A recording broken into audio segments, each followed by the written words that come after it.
thank you so much for coming on in. I hope you guys are all having a great day. We are back with more Curse of Strahd, Rot and Ruin, session number 27, in which everything's gonna go fine at Velaki. Everything's always good in Velaki. We're going to have incredibly effect. We're going to have can they not hear us? No, it's not that they can't hear us, it's that you became Chuck and Chuck became you by accident. There can only be one! Hold on. I don't know how to tend bar. I'm not a good bartender, dog. Hold on. I know. Now you kept saying that White Russians were made with milk. Are they not? Made with cream. That's the same thing as milk. No. There we go. No, it's not. I know enough about food and beverages to know that's not the case. But not enough to fix it in your own game. Wow. Ooh, yeah. All right, so... Anyways, hey, what's up, everyone? What's up, everyone? Okay, before we get into session today, as per usual, we will introduce our players. Detdet, who are you, and where can we find you? Hello, I'm Detdet. You can find me over at twitch.tv/strugglepunk2 or over at YouTube on Detdet's VOD Depot. I'm playing Ignacio Montserrat, a human blood hunter, and about to and executor of the most successful coup in human history. Nothing is going to go wrong. We're going to do a very stealthy prison break. We're going to peacefully overthrow the Burgermeister of Velaki, and everything's going to go super good. And Strahd's going to show up, and he's going to be like, "You're so cool," and then he's going to die. He's just going to drop dead. He's going to stake himself. Yeah. Well, he's going to take one look at what we've done, and he's going to be like, "Wow, you're so much better at regional governance than I am." He's then he's going to kill himself. Yeah, exactly. He's super bad at regional government. He's so bad. He's really bad at it, dude. He doesn't give a shit, dude. Well, I don't even know why he does all this I don't understand why he does all this. Why does he do all this conquering if he's not gonna like do anything with it? He's just like he's like a fucking dog that caught the car, and he's just like, I don't know what the fuck I'm gonna do. That is a very good. This Welcome to my kingdom. What do you mean it's a county? It's my kingdom. It is my kingdom. All right, Liger, who are you? Where can we find you? Who are you playing? I am Strahd von Zaren. Hold on, how do I kick Liger? I'm limitlessliger. The kick button. I'm trying to find the kick button. Hold on. With your legs. Carefully. Okay. Damn. Wait, wrong thing. Hold on. I'm limitlessliger. You can find me at limitlessliger. Oh, there we go. I found it. Damn. I was about to say, I wonder if she's gonna notice. You motherfuckers! I did the whole intro. The whole thing. Well, hold on. I didn't do it. So Yeah, that was motherfuckers. It's singular. Yeah, it's motherfucker. I was about to say it's one. And anyway, as I was saying, I'm Strahd von Zaren. No, I'm limitlessliger. You can find me at limitlessliger on twitch.tv or on Blue Sky. You were so lucky that like OBS wasn't closing correctly, or else you would be gone again. Damn. Something up with tech today. She came with hate. She should. Yeah, I should. All right. Chuck. Not on me, though. Chuck, who are you? I'm Underground. I'm Chuck. I am playing Thalin in this campaign. I'm Underground Tavern. Underground Tavern on Twitch. We have a game coming up.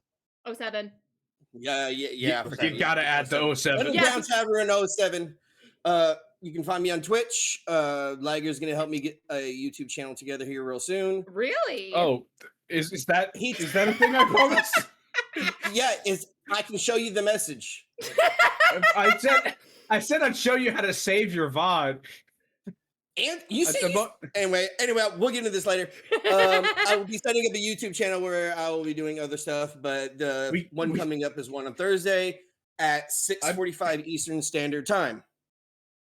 Will they make it to the mansion, or will they become part of it? Ooh. It's been a minute since we last played at your game, Chuck. We gotta save that VOD, or it will disappear. Soon. Okay. All right. Besides Chuck's game on Thursday, does anyone have anything they would like to announce or promo?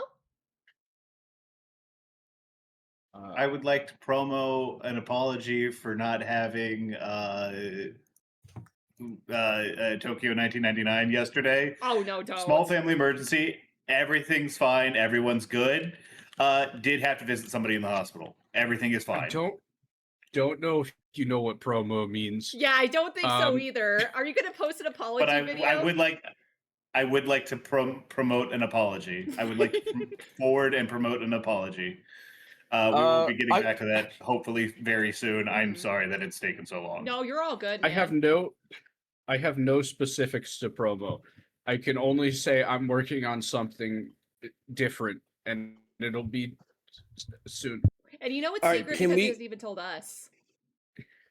Can we try not to talk over each other? Yeah, we do our best. It's very difficult. It is hard. We do yap a lot. We be yapping. No, no, it's not that, but like somebody won't even get done with their sentence and somebody else. Oh, and it's kind of hard to listen to both. No, it's not. No, it's not any particular person. It's just like it's hard to listen to people. Right. Mm-hmm. I'm not being rude. I'm not trying to create issues or nothing. It's hard. It's the nature of playing online. There's a recipe for tubby custard. Oh, I might have to look. We're not doing this right now. We're not doing this tubby custard bit. Send it to me, and Thalin will make it. Okay, thank you. Thalin will make it. Do you have the materials to make tubby custard on you? What are the material components? It depends on what the materials are. I don't know, but it's an excellent source of protein and calcium. What? Oh, I got that. No problem. I don't think this is real. I think this is like AI written. Yeah, of course it is. Oh yeah, it's a fake goo product made for a television show. Of course it's AI generated. What? Come on. What do you mean? It was made in the 90s. Someone surely made a fake version now. Jerks. I mean, yeah, they're probably like an actual like recipe version. Yeah, that's what I'm looking that they'll just put out for. They probably sent out like in a newspaper in 1995 for moms to make tubby custard for their kids that are obsessed with the Teletubbies. Anyway, you guys ready to play some Curse of Strahd? No, I'm let's do that. Custard. All right. As night falls upon the valley of Barovia, and as our heroes begin to settle in for their nightly rest, Ignacio instead sneaks into the village of Valaki to communicate with their allies, the Mardikovs, before returning to the village the next day. His attempt is successful, and he learns from Danica that many merchants, a few noble families, and a selection of guards are ready to throw their support behind the party, removing Baron Vargas from his seat of power. As our heroes take their rest, Deacon is disturbed to see Casimir awaken, standing over Ignacio, Thalin, and Irina, and describing horrific deaths that occurred on the same day Strahd gained his own immortality. Beacon quickly comes to realize that this is not actually Casimir, but the dark power Casimir made a bargain with all those centuries ago, who mocks Beacon that despite dying to protect the secrets of the Amber Temple, it wasn't enough, and now the whole of the Kogan Valley sits swaddled in their influence. Returning to Valaki with an invisible Casimir in tow, the group is told the next Valakian festival, the Burning of the Crimson Witch, is to be held that night and it will serve as a Fiona Watcher's public execution.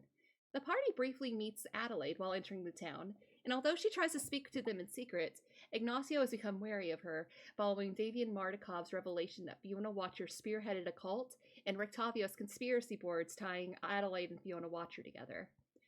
As our heroes draw close to the Blue Water Inn and Tavern, they're stopped by a note on the door from Strahd, challenging them to a moral dilemma. Inside the tavern, the group is shocked to see all four of the Mardikovs dead by Ludmilla's hands, with only 2 scrolls of Revivify on the table. The party manages to apprehend and kill Ludmilla, though given her vampiric nature, their final encounter with her may be a ways off. Ignacio, meanwhile, convinces the others to revivify Danica and Erwin immediately, while Beacon casts Gentle Repose to delay the time they have to revive their sons. I will say, really quick addendum to last time, as Ludmilla, turns to dust on the floor, you would see that her items remain behind. Her dress is gone, but you will see that there is a diadem that looks like it's made of gold, along with 10 pieces of jewelry that have remained behind. I scoop up the circlet and I alley-oop it over to Beacon. It's a diadem, but that's basically it. Yeah. Let me find that. I did send it over to you guys. Let me find that real fast. I got it. Okay. Mhm. One sec. Can you read that off for me? The Diadem of Leadership. Thank you.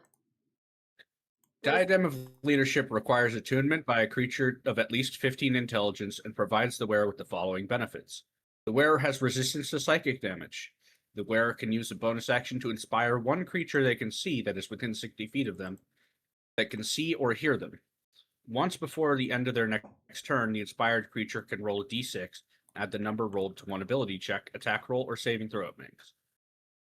This uses one charge from the diadem. It has 4 charges and regains 1d4 expended charges daily at dawn.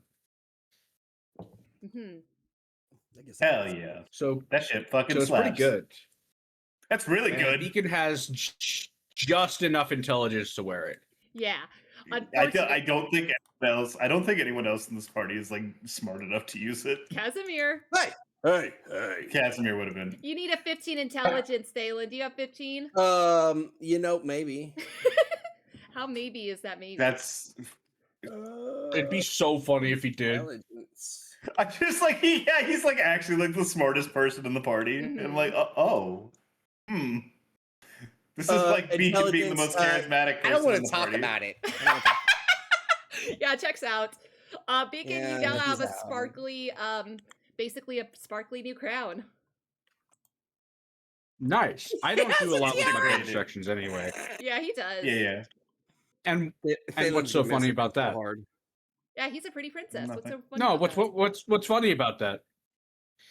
I don't know. It's like listen, there's been a lot of helms over the years that have had like a diadem or like a circlet or some other sort of like regal like crowned head jewelry attached to it as part of the thing. That's a look, dog. If I was in Thalin form and not wolf form, I would go touch. So Danica and Erwin have gathered up Brahm and Bray's corpse and are bringing them upstairs at your guys' request. I'm kind of like I'm walking up with them and I'm like, because like Ignacio's brain's going a mile a minute because this is like something very new that was not expected about what they were planning on doing. But he's also like I'm assuming he's like looking at the way that like Danica and Erwin are like looking at the bodies of their children, and I'm assuming like obviously that they are incredibly distraught about this fact. Oh yeah. And I think he kind of like takes a step back from like panic, gotta come up with a plan mode, and he just like he puts a hand on both of their shoulders and he says, as Danica, Erwin, the two of you have my word that your children will be all right. I do not know if on the morrow we will do all in our power to see them returned safe and healthy to your arms. Thank you. And thank you for what you've done for us so far. I fear that it might be more an apology that that forgiveness that we might seek from you. I fear that you were only targeted because of your willingness to assist us and it is your connection with us that brought this danger down on your heads. Erwin is definitely looking a bit... He hasn't started crying, but his eyes are definitely glassy, and he's going to use his free hand to clasp you on the shoulder and says, anyone who dies doing what's right died a good death. We do not begrudge you for that. Yeah. Not this young. No, not this young. And he will nod.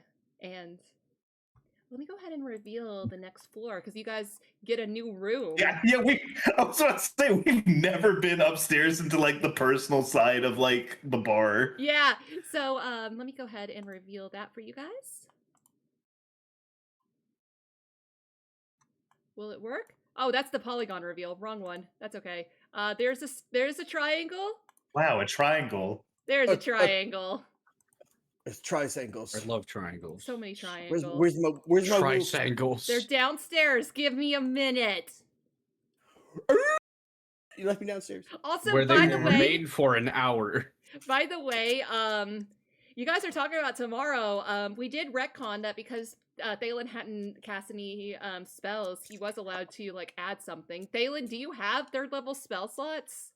I do. Yeah, So- he has. I think he has 2. So he technically has the ability. The question, But I technically, also said but tomorrow. like, That's fine. I That's said fine. tomorrow. That's fine. And that's fine because I'm like, I don't want to waste. I don't not waste. Let me rephrase that. I don't want to burn 2 1st level spell slots that could be very important in the upcoming day on something that like could be handled tomorrow just as easily thanks to gentle repose. And Well, I mean, I got all these other spells over here. I can use them fine. as Erwin and Danica will enter this room, you'll see a large painted toy box resting between 2 small cozy beds with murals of Raven and Flight painted on the walls above the wood paneling. As Yeah. As you guys walk, as he walks in and sees the ravens, he starts like Ignacio is like, you guys have to be more subtle about this. Danica is gonna turn to you, staring at you with like the feathers that are coming off of like that she has in her like hair, and will say nothing. It's I know that this might not necessarily be the time for it, but you guys are not like, you guys seem so surprised that God, what's Elder the old Mardikov's name again? Davian.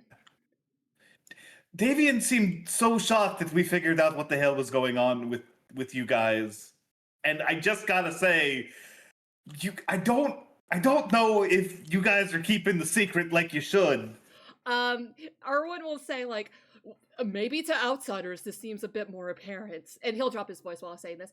But you have to remember that there are so few animals here in Barovia, and these are specifically good luck animals. They are guardians. I mean, I know, but if I was trying to disguise the fact that if I was trying to disguise the fact that I come from a long line of vampire hunters, I wouldn't wear my family symbol all over. I wouldn't put it on everything I own, you know? And also, in addition, it's not necessarily that the only people on everything. Yes, but I'm not trying to hide it, you see. Also, it's not really common knowledge what the Keepers of the Feather are here in Barovia. Fair enough. Regardless, anyways, your sons, please. Yeah, and then he puts his sons down. I was asking. You're the worst, man. I love you. Listen, I love pointing this shit out. It's so funny. I know. What you got? I will let myself out of the building, and I will load up all of the wine and the other thing. Wink. Why are you winking? You're above the table. You can say Casimir's in your eye while you're winking. You can say Casimir. Casimir. Are you saying this out loud in character? I think he was. I was. That's why I was winking. And also why you did the voice. Beacon is narrating his actions. All right, I said something in Beacon voice, and then you told me I was speaking above the table for some reason. So then I did. Well, the thing is, you were narrating your actions in the Beacon voice, and you were like being very coy about like narrating your actions. No, I was telling you what I was going to go do. I misinterpreted that. That's my bad. Apologies. Me understanding where the miscommunication was, but not willing to tell you what it was. So Danica is going to lay like both the boys down in their beds and kind of like brushing her hand through. She will turn to you and say, "There are other ways to return someone from the dead. It's a bit tricky, but you must know of Kresk by now, right? Yes. In Kresk, there lies an old abbey. Some people say it's nothing but a madhouse, but the abbot that resides there, I've heard he has the ability to return people to life. I don't know what he will require, but I understand gold can be a hard commodity to come across, and you've done so much for us already. I'd hate to ask something so inconvenient. Oh no! Hey, no problem. We were planning on doing it tomorrow. Like, we could absolutely like when we said tomorrow, we meant tomorrow. Like we have the capability, just not. I realize, but 1,000 gold pieces is a lot of money. And it's a small price to pay for the lives of your sons. It's 300.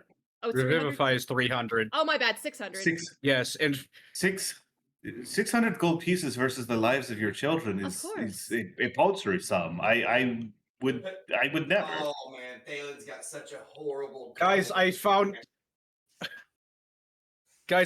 Ludmilla's wedding ring. It has a huge ass diamond on it. I mean, she did say like 10 other pieces of jewelry. Yep. I mean, obviously we need to get it appraised, but I'm assuming like even just I don't care if Strahd hated the lady. Like, Strahd's the type of person who's like, you're my wife, you're going to wear fancy, expensive shit, because if you don't, that makes me look like a chump. Yeah, for real. So yeah, that listen, we got the money. Mm-hmm. Hell, we might even just have the gemstones, like, just without having to do the conversion.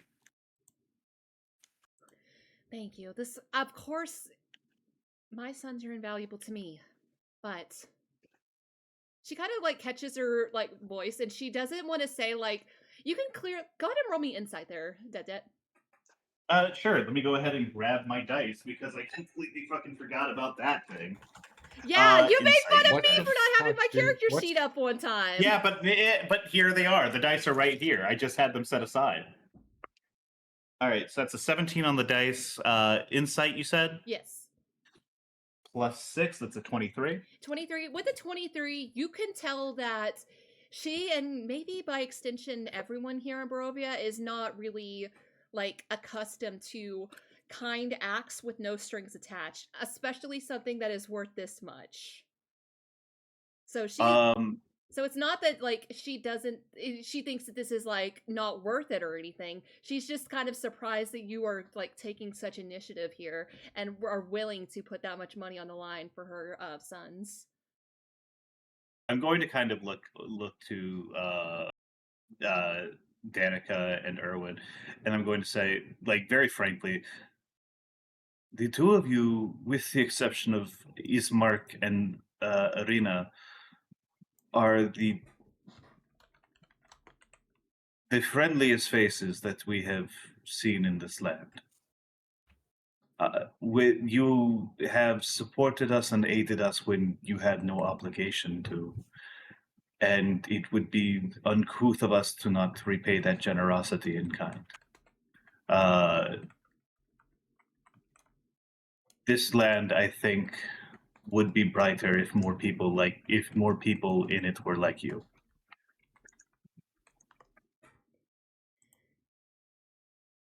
And Erwin is going to again put his hand on your shoulder and kind of like clap you on the back and say, "You're a kid, Ignacio."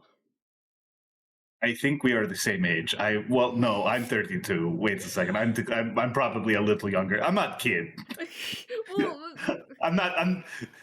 You don't. Do I have on here how old Erwin is? I don't think I do. I was just. Thank God you started talking, because I was about to have Ignacio say in character, "Don't make me unk-zone you," and that would have been disastrous. Especially after that very heartfelt speech. Yeah, for real. Beacon, you got cut off. What were you saying? About Eakin. You said like, look what I found. Well, I found Ludmilla's diamond ring. Oh, which right. Surely has a diamond worth 300 golds on it. You guys didn't even ask how much it was. I mean, well, I'm assuming it's Strahd's wedding ring. Well, first of all, you made up Strahd's wedding ring. That is true. You did. I just said that jewelry. was something. Yeah. Do we have a rough accounting? Like, Yeah. do we need to roll for that? No, I already got it. I was just saying you guys didn't. All right. So in total, how much are we looking at? 50 gold pieces per piece of jewelry, and there are 10. Okay, so 500 GP basically. Yes. I mean, obviously we got to trade it, but like being able to use it for spell components in this case might not actually be that bad. Mm-hmm. Let's see. What do I have in terms of? I by myself have 387 gold pieces. What do you guys have? We definitely have enough for the revivifies, but it's gonna set us back. Casimir has 5. If they've been dead more than a minute, right. I also went to go get Casimir. 5 gold pieces or 500 gold pieces? 5 gold pieces. What were you saying, Thalin? Gotcha. I said, damn, I don't remember now. I heard you say revivify 1 minute. Beacon. Oh, yeah. If they're dead for more than a minute, I can't help them. Well, yeah, but Beacon no, has gentle repose. Yeah, gentle repose, and that lasts what, 24 hours? Correct. I'm sorry, what is gentle repose? That lasts 10 days. Okay, gentle Holy repose shit. is a power that essentially delays a body from decomposing in such a way that revivify will be able to affect them, and it delays it by 10 days. Okay. Yeah, so essentially what happened was we've got a spell that pauses the timer when it comes to like revive effects. So revivify would totally still work on them, even like up to 10 days later. Also, Chuck, just because at that point we have to recast it. I will say, Chuck, at this point you don't necessarily need revivify, but Dettet made a very good point. He almost died last time you guys got in another fight, so it might be good I have no problem taking revivify whatsoever. It is one of those things where like we're a 3-man party in Barovia. We could probably use a little bit of like resurrection here or there. Yeah. It like gentle repose is such a good spell. I haven't even had casting on that first guy I used it on. Yeah, like it really does feel like a spell that's like almost custom built for Curse of Strahd, just because like, hey, no undead, you can't become undead. You get to pause the revive timer. Mm-hmm. You get all this other shit. It doesn't decay. It's super useful for this campaign setting specifically. Mm-hmm. Everything in another campaign setting still pretty decent. Not like crazy, not as crazy useful as Strahd. Mm-hmm. Anyway, I go out to get the wine casks and Casimir. Yeah, Casimir. Well, you can't see him, but are you like moving around like? Trying I go out. Well, like I look in the back of the cart and I can't see him, and he can't read my lips, so neither of us can really communicate. Well, as you say that, Liger, as you're coming out and you're looking around, you will feel a hand upon your arm, and he says, "I'm still here, friend." Ooh. You are taking quite a while in there. Is everything okay? Must have been the winds. It took so long? And wait, what? I am going to go inside now so that I can talk to my friends in privacy. Should I not come? The wind can come. Okay. Casimir is going to let go of your arm, and you don't hear any like footsteps coming nearby. So highest charisma score in the party. Beacon carries on like two. Beacon carries 2 entire barrels on each shoulder. Just brings them inside. Thalin, are you still downstairs with your wolves? Yeah. What are you doing as Beacon's coming in with like all this wine? I'm going up the damn stairs. Okay. Hold on. Let me put the wolves on this map. Just 1 second. The chief just texted me back, said, "Fine by me. Kill him if you have to." Jeez, man. All right, ignore the second Ignacio. There's your stupid wolves. Whoa! Why do they gotta be stupid? They're smart. Look at these dumbass fucking dogs. Hey, he saved your ass twice. So are the wolves coming up here with you, or is it just you? No, both of us. Yeah, because I summoned them. Okay. All right, so you are now in the hallway with Ignacio, who's having this very heartfelt conversation with these two grieving parents. I look at my wolf and I whistle twice. One goes straight to Ignacio. The other one will go down by Beacon. Mm-hmm. Why? Pack tactics. Pack tactics. That makes sense. So I mean, maybe not for me. Not for. I was about to say that. Yeah, I don't know how much it's going to benefit me because. All right, fine. We how much attach benefit you're going to get. Irina. That genuinely better. Yeah. There we go. Thalin, you're just assigning combat dogs. To dismiss the wolves. How long do they last? We are getting an hour. I don't know if that's enough time. Has it been an hour? No. Well, yeah, but we gotta head. We gotta not getting into another fight right now. Unless we head down to the Reformation Center immediately. Concentration up to an hour. The problem is you have to get a 3 wolves through Velaki. 2. Note that they just had a festival that involves slaughtering as many wolves as they can get their hands on. Mm-hmm. One of those wolf tokens was Thalin. That was Thalin's wild shape. Get over here. I did wild shape. I did conjure animals. Yeah, but you also wild shaped. No, you also wild shaped. You conjured animals and wild shaped. Okay.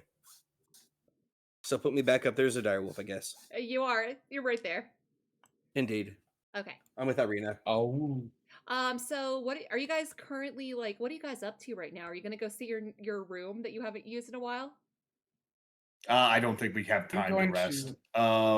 Excuse me, Miss Madame Mordikov. Danica. Danica, right? Yeah. She is going to lean over the balcony and say, "Oh, thank you, Beacon. If you could just put them somewhere behind the bar, I'll take care of them in a moment." This is a bit strange. I have with me invisible friend. Okay.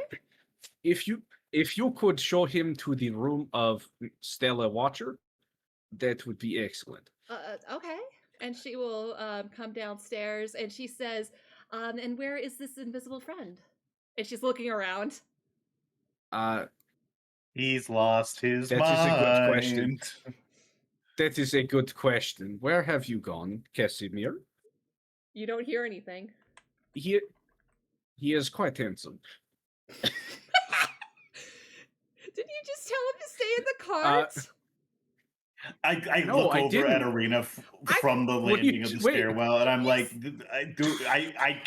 you can't make this up, man. Beacon, he said, "Should I come with you?" And you said, "The wind can come with me." And he said, "Okay." And you felt his hand come off of you, and no footsteps. Okay, I guess you misinterpreted what I was saying. I was trying to not sound like I was talking to myself in a public space. You could have just signed.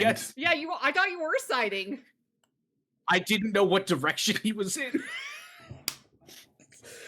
have an idea where his arm is. Liger. Come on, man. Anyway, I brought him in. Okay. That's more retconning. I brought him in.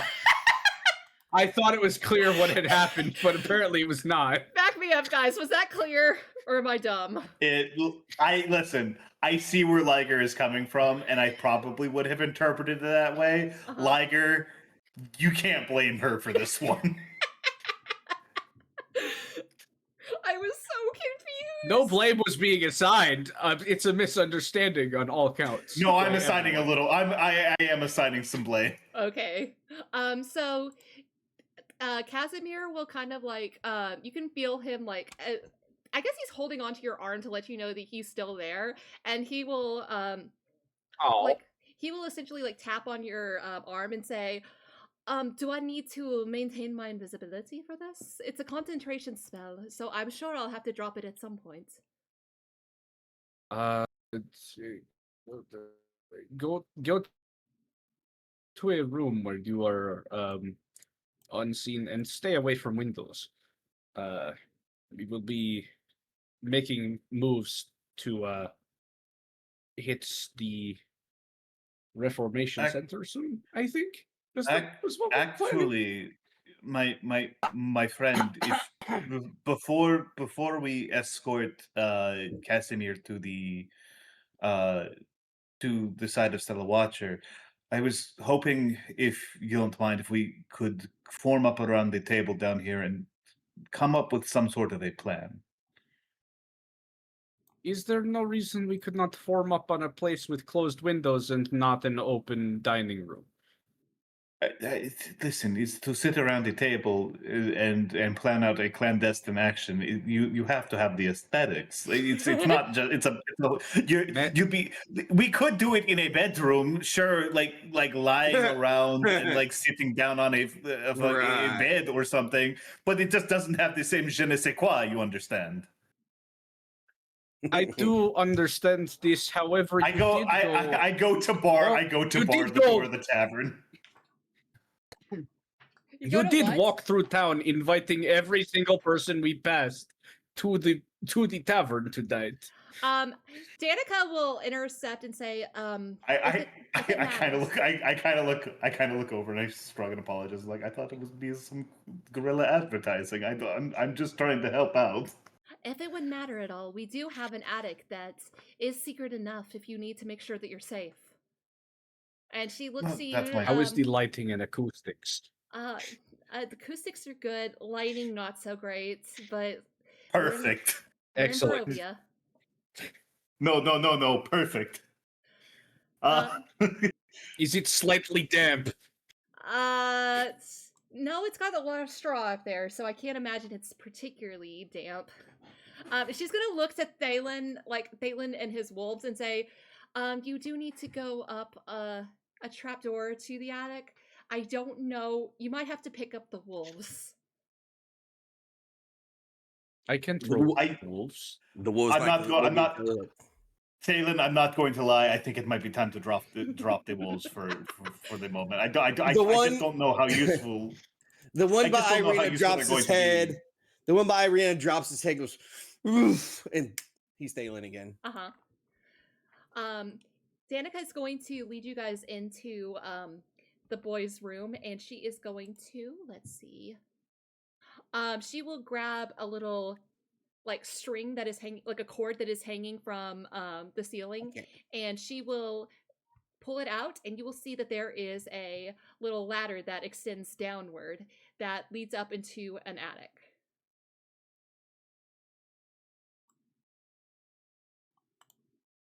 I suppose we climb up there and we follow them up? Down into an attic? No, up. Attic up. Up.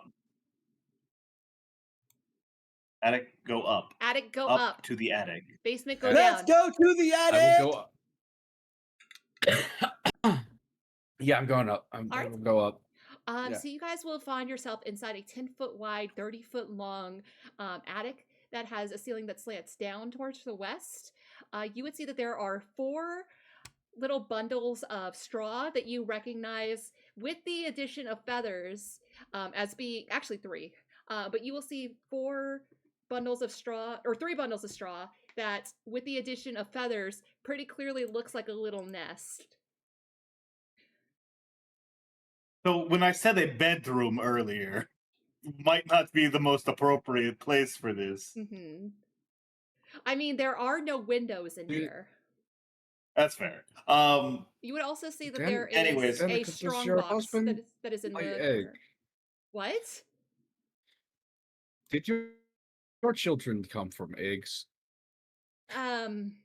Bro, it's not the time for this. Beacon, I realize you may not know how reproduction works, so in a sense, how much does I found a book in the town bookstore. Read, but it was not okay. We can read the book. We gave you the book. Read it. Thank you. But This is the different. He certainly version of knows the how bit I was vampires doing. he certainly knows how Hey, hit that one, vampires doesn't he? reproduce, if nothing else. So Damn. after a little bit, you will eventually like see like the straw essentially being scraped aside as someone is very clearly walking through it. So it's pretty easy to surmise that Casimir is probably in this room with you guys as well. Irina will take a seat also. Something that I neglected to mention is that there is a iron strongbox in this room as well. So what are you guys currently doing? I'm going to ask Danica and Erwin to join us for this. Okay. If that's all right. They will definitely come up for this. It is a tight Do you- squeeze. Do you do the two? This is why I wanted to do it in the wide open hall around the table, but whatever. Anyways, I'm going to ask: do they happen to have like a map of Velaki? Just so we can, work with like a sort of visual, Yes, they do. character. Of course, obviously we've got like our own resources and such. Danica will go and lock all the doors. She will make sure that no one else is in the tavern, and then she will come up and she will spread out a map of Velaki in front of you all, and she'll say, "This is the most up to date one I have, and I put some notes on here, and I hope this will be enough." Perfect. Thank you. Now I understand that obviously you got my note last night, and we got our current understanding of what's happening in town. Is there any information that you felt was pertinent but could not fit on that note? I feel like I was able to get most of the information across. The guard are mostly still loyal to Baron Vargas, but I think that you will still have a little bit of success. I know in particular one of the guards does work at the Reformation Center, so that might be some good information you might be able to use to get in. And I'm not going to ask what his name is because I don't want him to do that to you. I'm not an inconsiderate player, but could I ask for like a description? Like, could I get a description and a name so Ignacio, like in character, knows who to look for and like who to talk to? Well, wait a second, Chuck. You can't give me a sub to my own channel, but thank you. Wait, I did see that earlier. No. Yeah. Detdet. Yeah, you can't sub. You can't like if it's your channel, you automatically have a tier 3 sub to yourself. Yes. And funny you say that. Detdet, not an inconsiderate player. Not an inconsiderate player, Detdet. But he asked about the specific variety of rattlesnake a kid I gifted both of you to subscribe. It didn't work. Yeah. Dettet has a subscription now because of you. But I hit yours first, and then but it went to him. Yeah, I can't get one because I already have technically a tier 3 sub to my own channel. Oh, fine. Damn. Right. So you'll. Hey, thank you for the sub. Thank you for the sub, Chuck. I got you, bro. Anyway, funny you should say that, Detdet, because I actually have a name written down for once. Oh shit! Fantastic. All right. His name is Livius. You always gotta ask. Livius. And then so I get like a brief description of the guy. Yeah. Is there anything to know specifically about Livius? Yes. He hasn't been with the guard as long as technically some of the older people have. He's about your age, Ignacio, but he doesn't think that what's happening at the Reformation Center is any good. He thinks that it's cruel for the sake of being cruel. And I think that if you would stress the fact that you wanted to help the people in the Reformation Center, then he would be willing to hear you out. That is exactly what I was looking for. Danica, Erwin, I understand that you might have had an inkling of what we are planning based on the favors that I asked of you before we left. With any luck, by the end of today, Baron Vargas Vlakovic will no longer be the leader of Velaki. Honestly, couldn't come soon enough, I say. Well, that's what I thought. It seemed he seems a very unpopular man. The problem is that his father was significantly worse, so people think that we've traded up when really we've only gotten about as bad as we have been. maybe a little bit less bad. How long has he been in power? Good question. Hold on. I want to say he at least like 10 years, right? Actually, 22. He was only 17 when he became the Baron of Valaki. Surely by now that No. that trading up feeling has worn off. You would think so. A lot of the older generation seems to think that he is significantly better and will lecture the younger generation that they don't know how good they have it. A lot of the older generation in this town seems to be genuinely lobotomized. Like, actually, literally. And Danica will, like, turn to you and say, unfortunately, while some of it is very literal, unfortunately, there are just Barovians who are like that. You must have realized this by now. Can we roll like with the more information, like the more kind of description we've gotten? Can we roll like an Arcana to see what the fuck's going on with that? Because that's not normal. Yeah, right? anyone who wants to is welcome. And quick question: I don't get Hunter's like what is it? Hunter's Bane, like advantage on in check to recall info and survival to track fae fiends or undead. Like that doesn't have anything to do with it. You do not. Okay, just wanted to make sure. Out of curiosity, Dettet, do you know the reason out of character? Out of character, yeah, I do. Okay. I was just like, dang, that'd be a cool thing to reveal if Dettet doesn't know, but he know. There's something really fucked up with my computer right now. I think I might have to restart it. What? That's an Arcana check. I see you as Beacon here, but then I see Liger up here. Yeah. And I don't know why. Oh, that's because I have a picture of Beacon, and then Liger is a camera, and his camera keeps going. Mm-hmm. Yeah, sorry guys. I'm gonna okay. Yeah, that's fine. Wait. Okay. Real fast. Can you roll the Arcana? Wait, no. Arcana check. Arcana. He did that on purpose, damn it. Maybe. Damn. Yeah. Arcana. So Arcana, that's 22. 22. Chuck, do you want to roll? Yeah, I can roll Arcana for you. 16. 16.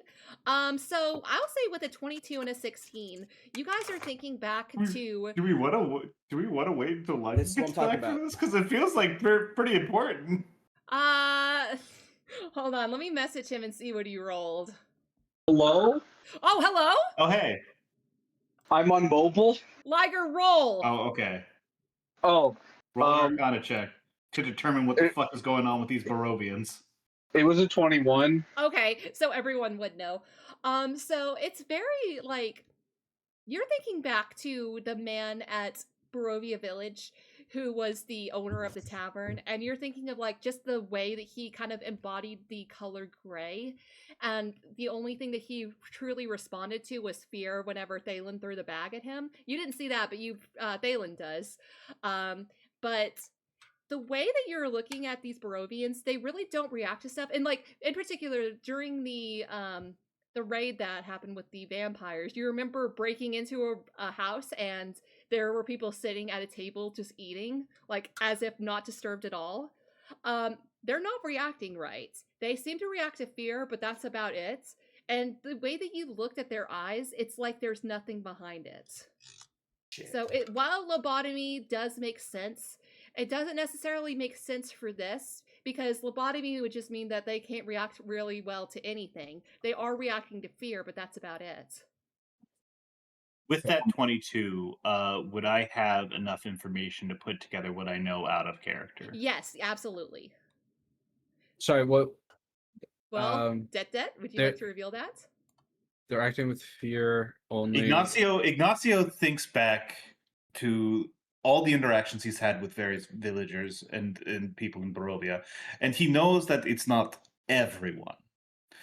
The fact of the matter is that Irina, the Martikovs, Baron Vargas Vlakovic, Fiona, all of them had motivations and not this still lifelessness that comes with some Barovians. However, this listless feeling, this motivated only by fear and no other seeming reactions to certain types of stimuli, no deeper inner emotional life behind the eyes of these people. Ignacio thinks very hard about the situation before a sort of like a bolt of inspiration hits him, and he sort of holds up a hand to his mouth because genuinely, like, this is like so awful that like he doesn't know how to react to it. He kind of leans forward and he squints at Danica. Danica, is it possible that some of these citizens of Barovia do not possess a soul? She is going to sigh, and she says, "We can't be 100% certain, but there is rumors of something like this. There are folk tales that if a baby doesn't cry when they're born, that they don't have a soul. And given what I've seen from the Barovians, the vast majority of them, it would seem that many are here only in the flesh with very little else. I think it's very possible that there's some way that they don't have a soul." Now, also a really quick question. So with do no I have soul, enough they to must be put put down. What's up? No, absolutely not. Why not? Why not? They has no soul. Well, yeah, but like you still don't go around slaughtering an animal or something like that just because it doesn't possess like a human intelligence, you know? Soul. I mean, it's still a crime. I said soul. Well, yeah, sure. But like they're still living, thinking human beings, even if there's not like a lot going on behind the eyes of them. Like it's more like they've been born with an incredible disability rather than like, you know, like. Irina's gonna look at you like kind of horrified, Thalin, and she's like, "Thalin, you wouldn't just do that, would you?" Not without just cause. We have all been traveling with the same Thalin, correct? Yes, but Thalin, like, he Please does don't agree. stuff, but he's never manslaughtered. But he. Well, Yeah, he's like He has suggested it on many occasions. yes, but Has he done it though? only the once. But, well, you know what? With that 22 and like all the information that I know about Barovia, Mhm. do I have enough to piece together why this could be happening? Unfortunately, you do not. Okay, gotcha. Just want to make I just want to make sure because like I said, obviously I know. I just want to Mm-hmm. I want to clear with you how much I know. I'm not even sure if you really know, man. I who have not think I've read got the a module have an idea. Yeah, go ahead. I will not. I will neither confirm nor deny. But yeah, please might. share with the class. It's apparent to both me and obviously. There he goes. What are you laughing about now? You immediately like started talking and then bop, and you're gone. Gone. What happened? We couldn't hear a single word. You were just like, "I have a theory," and then you open your mouth and then you disappear and then you go robot. Like we literally heard you take a breath and then it was like you were gone. The world doesn't want to know the answer. It has been due to the way that both. Well, did I tell all of you about the way that Actually, I'll look over at Casimir. Is he still invisible? He is. Oh, I sign at Casimir. Can I tell them about last night? Oh God. About last night, and he seems a little bit. Oh wait, he kind of gets a dark look. Like, well, you can't see him. Never mind. He goes kind of quiet. Thalin, remember? You remember that thing? Chuck? No. Hold on. Let me message you. To be fair, I don't remember that thing either. Yeah, come on. Hold on. Throw me a bone.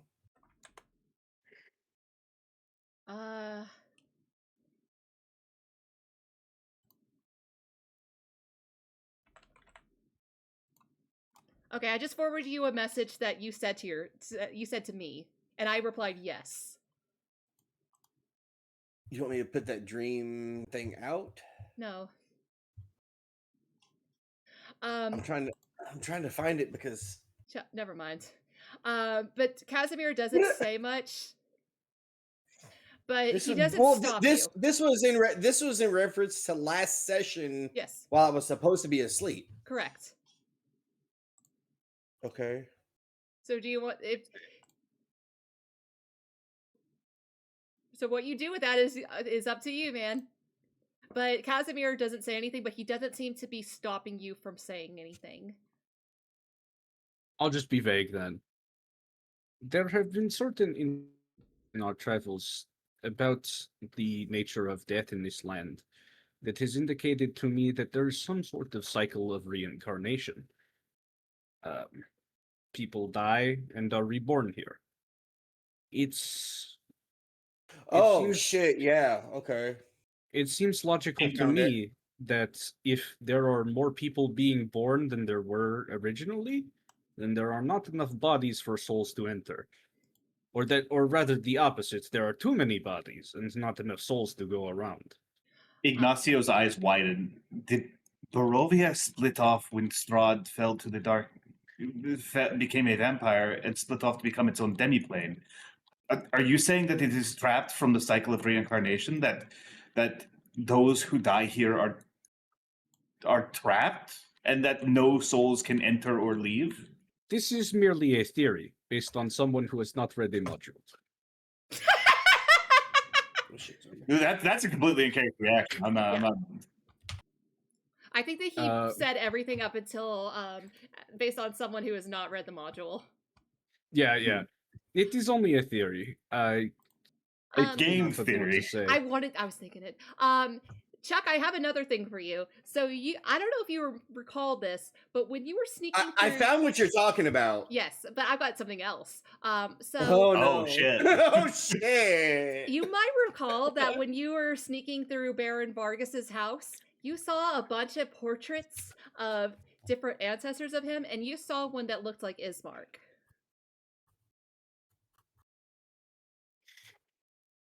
I'm writing this down. Hold on.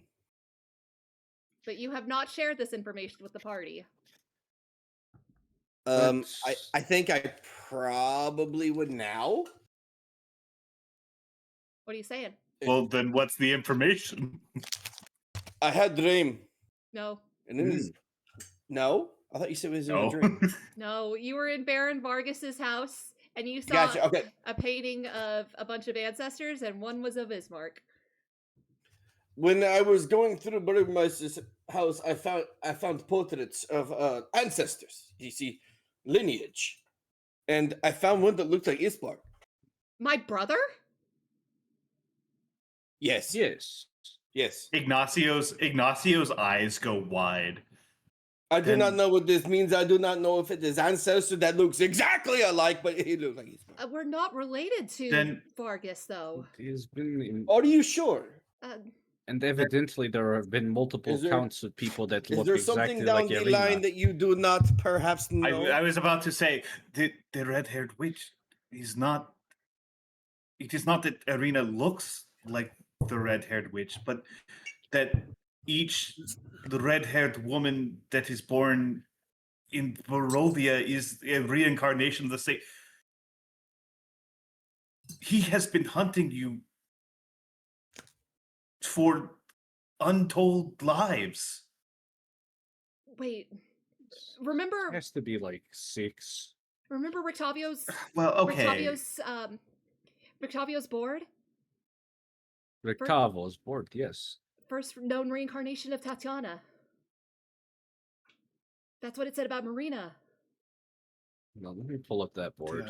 I have it somewhere. And like the name Tatiana, I can't remember. Did I roll a check on any of that? I think you did, and you didn't know it.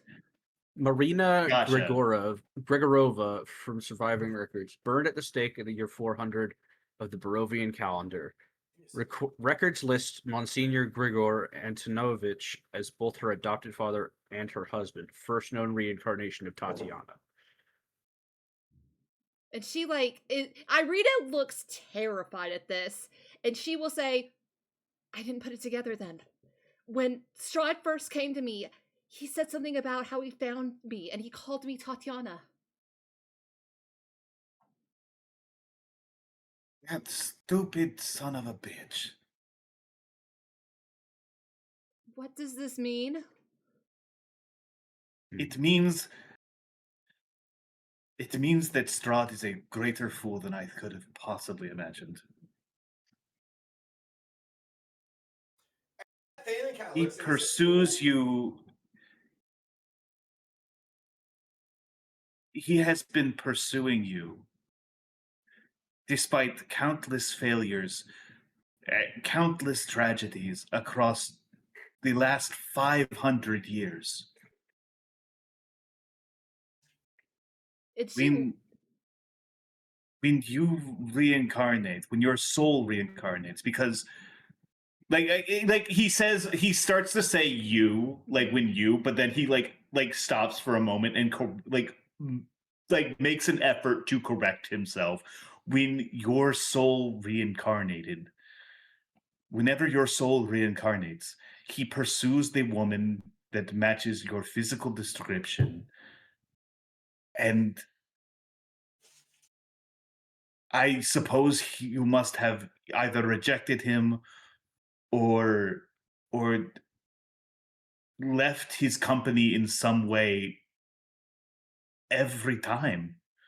Ignacio. If he had his hands on you, he would have turned you into a vampire, and he would have turned a woman who possessed your soul into a vampire, and we wouldn't be having this conversation right now. He wouldn't just let me go. He wouldn't let those women go.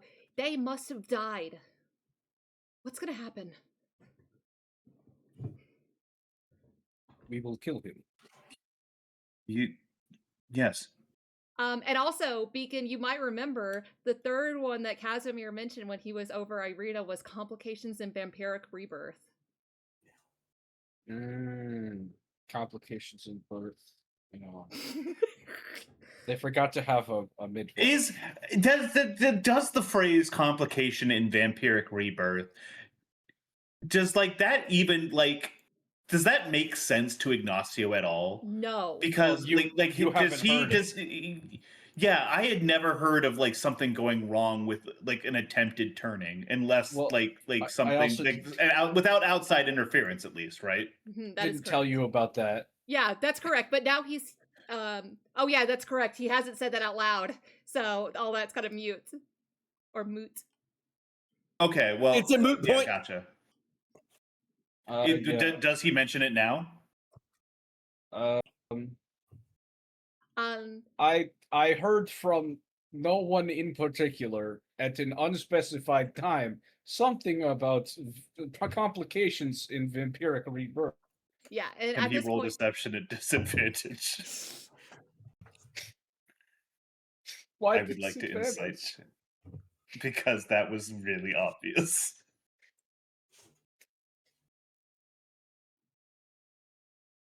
Ray, it's your call. What? Go for it. I'm sorry. I thought you were waiting on Liger. No. I was just asking, how is he rolling deception on this one? Yeah, that'd be disadvantage because you were just I heard from someone. He's gonna look you dead in the eye and cast guidance on himself.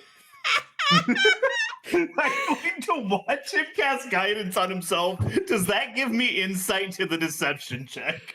Yeah, well... Advantage the insight check. Because I know he's casting a spell to enable him to be more deceptive. I think at this point I am watching the verbal and somatic components go off. I feel like at this point Beacon would have disadvantage and you would have advantage.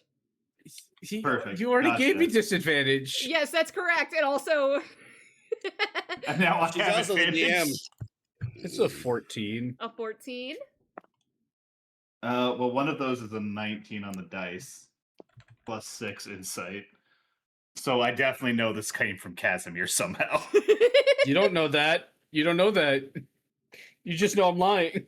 That's true. Okay, I know he's full of shit. That is correct. You do know this. All right. I'm going to let it go. Choose to let it go. Anyways. Hey, Detdet, hold on 1 second. Oh boy. Oh no.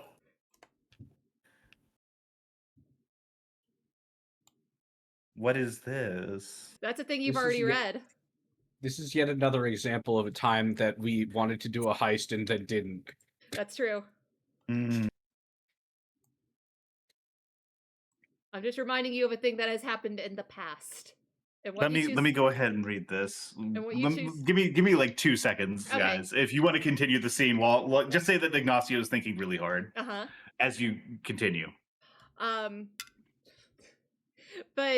Irina doesn't look like she's taking this particularly well, and she's going to turn to you, Beacon, and say, "Where did you get that information?" What information? About the vampiric rebirth? Beacon tries really, really hard not to look in Casimir's direction, but fails. He glances. He takes a short glance, but we'll see what her insight check is. And just as a reminder, this was a dream that I had, correct? Yes, correct. So Irina just like nods, like she's not really inciting you. She just realizes you're not going to say it, and she's kind of got bigger things to worry about right now. And she's gonna say, if he's managed to find me every single time, and he's killed me,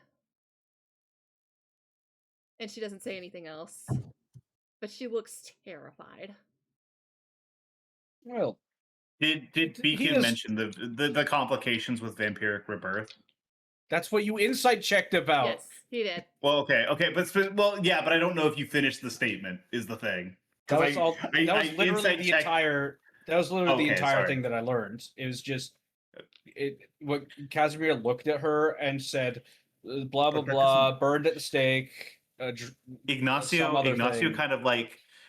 sort of like rubs his chin for a moment, like he's clearly deep in thought. He's like, "But that doesn't make any sense. Why would I be?"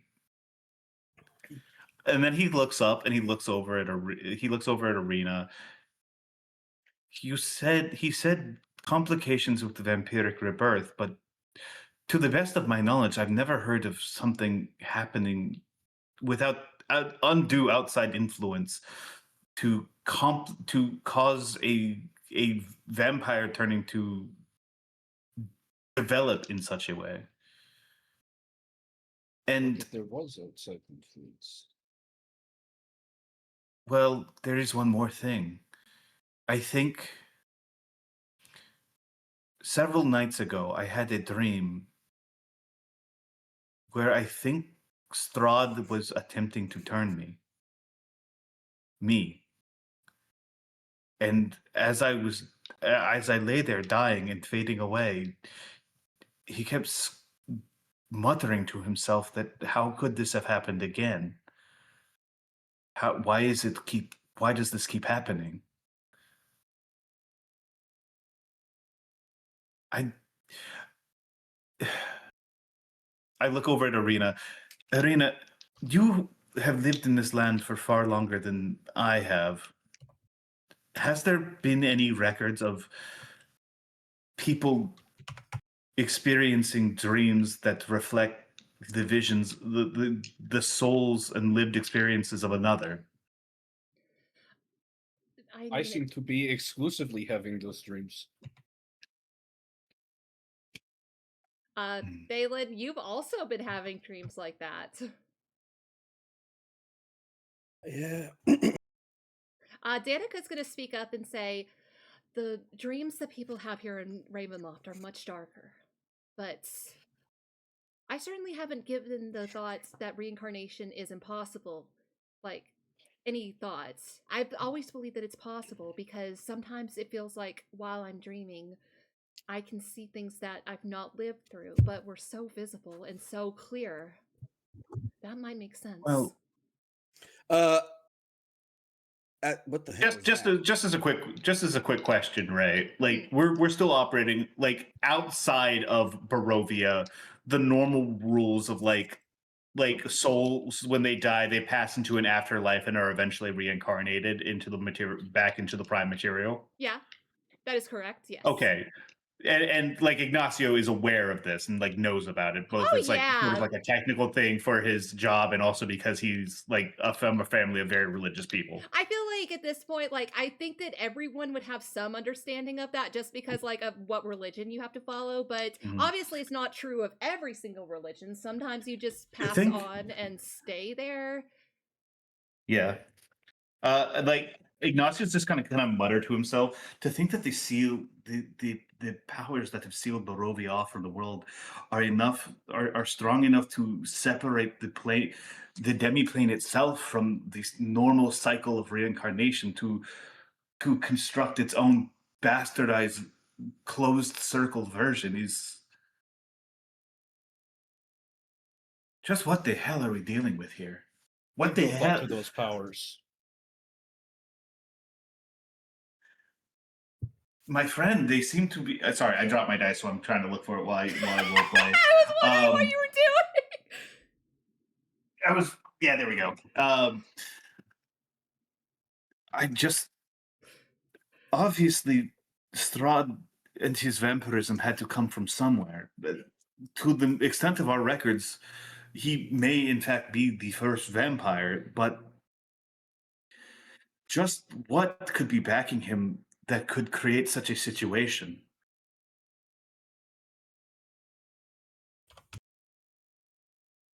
It is against our better. It is against our interests to consider them further. Casimir will speak up and say, "I've told you before that they are those powers. This isn't outside of their scope, but they are dangerous to even think of." Yes, and we have more pressing and material matters besides. My apologies. We seem to have. I looked back to Danica, like Erwin and Danica, and I apologize. We have sidetracked a little bit from our main purpose. You said, well, yeah. Go ahead. You said his name was like Lucidius. Somethingist? That was so long ago. Let me find it. His name is Livius. Livius. And he works over at the Reformation Center. I'm going to raise a plan to you and Erwin, and I want you to be honest with me. How likely or how realistic do you think it is? If we were to raise the alarm about what happened here, the attack, Ludmilla, that agents of Strahd have once again infiltrated Vallaki, and we sent the guard to, we instructed the guard to move to the Burgomeister's manor to protect the Burgomeister, while we infiltrate the Reformation Center, hopefully infiltrate without raising the alarm, releasing his Valakovic's captives. What happened? If we were to march them into the town square during the festival, and that the truth of Valakovic's crimes were made apparent to the people, do you think that would be enough to get the guard on our side? She's going to take like a very heavy sigh, and Erwin's going to turn to you and say, "I can't say for certain. So many of those guards know what is happening at the Reformation Center.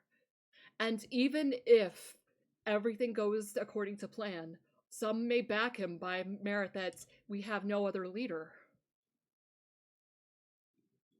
And what if I were to say that I would put forward the name of a new leader?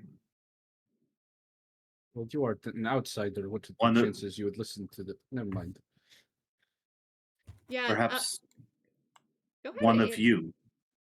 Oh, they both look a little bit Danica or Martakov? Danica, Erwin? They both Go ahead. you are local civic figures. If how you treated us, two outsiders, four outsiders. Sorry, I constantly am readjusting the arithmetic on how large our party is. It keeps growing. Four We've got outsiders with no ties to the village itself. I can think of this village has gone without that sort of kindness for far too long. And I can think of few other people that I would trust to restore that kindness to this place. They, at first, whenever you say, like, you want to put forth a new name, go ahead and, if you guys want to, go ahead and roll me an insight check. Sure. Where did my dice go? All right, that's a 14. 14? Let me see. I know it's high. Oh. 4. Damn. Oh. 23. Damn, 23? that's the best you've rolled all night. All right. So, Chuck or Thalin, you would see that right as Ignacio says, "What if I proposed someone else to lead?" And you would see them kind of like almost give each other a look of worry. But then when you guys will all notice this, when you mention their names, they look a little bit surprised, and they kind of are silent for a moment. Erwin is kind of just like rubbing his chin. And Danica is going to put her hand on his Did you shoulder. think we were going to make a power grab? Who can say? But I wouldn't be opposed, Erwin. And he's like just gonna sigh and like shake his head and say, "The only thing keeping me from being any kind of leader is this tavern. And I'd say if that's a selfish reason not to try to help people. This town has been without a proper leader, without proper kindness. I can't." Go ahead. No, I'm sorry. Go ahead. I didn't mean to cut you off. Go ahead. I think that it's about time that someone takes that role and takes it with a bit more kindness than Vargas can offer. But I couldn't even imagine doing this as a power grab. If the people of Vallaki want us, then the people of Vallaki will have us. The same as they always have. Very well.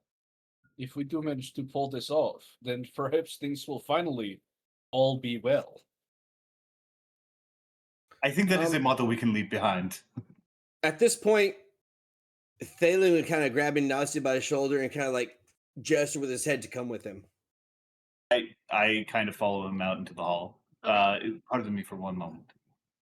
And you guys as we get out there by ourselves, I look at him and I say, "Ignacio, I'm not sure what to do. I have dreams from Strahd that says I can't trust anyone almost, and it worries me that I feel like I may not be able to trust you. Do I have any reason to think otherwise?"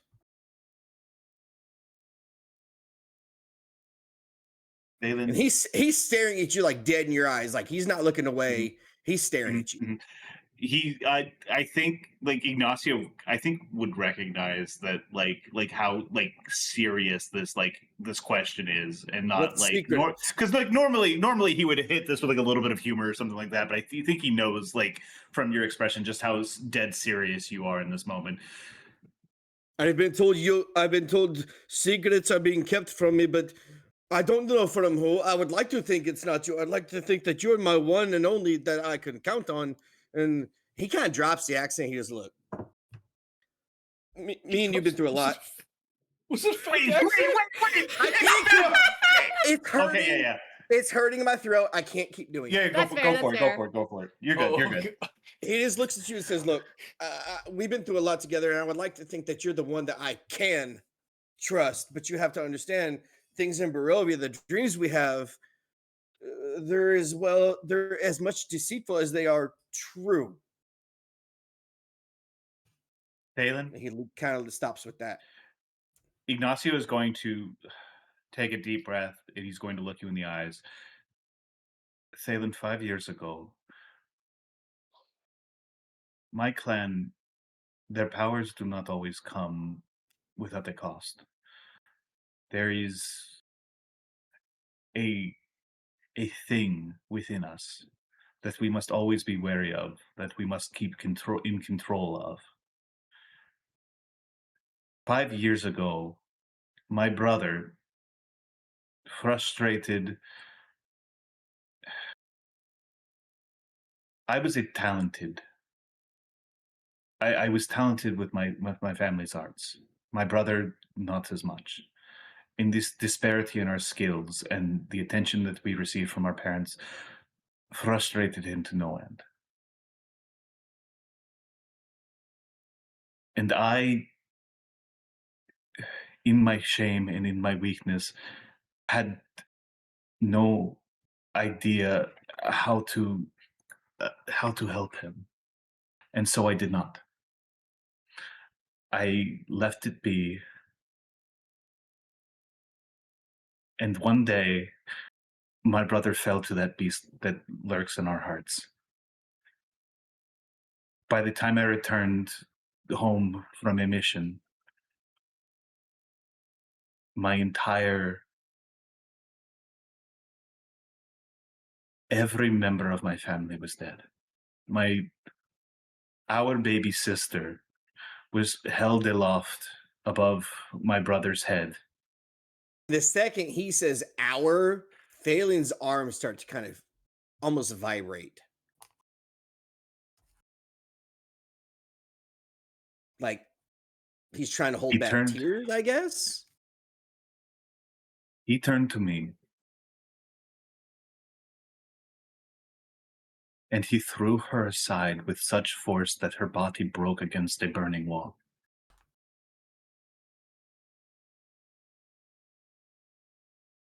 We fought, and he died by my hands. And I sat there in that burning ruin of the house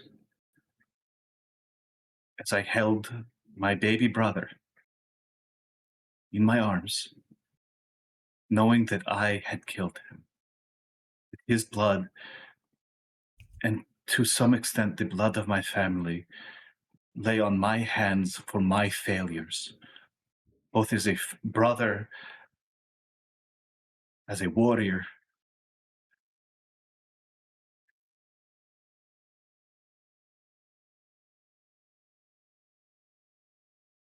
You know my greatest sin and my greatest regret. One that I will never truly be able to forgive myself for. For if I...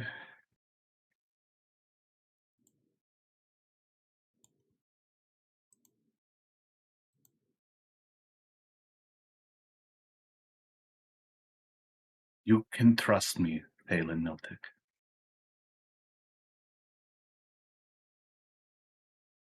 I would not... Roll. Oh fuck. Okay, yeah, he believes you. That's a nat 20. No.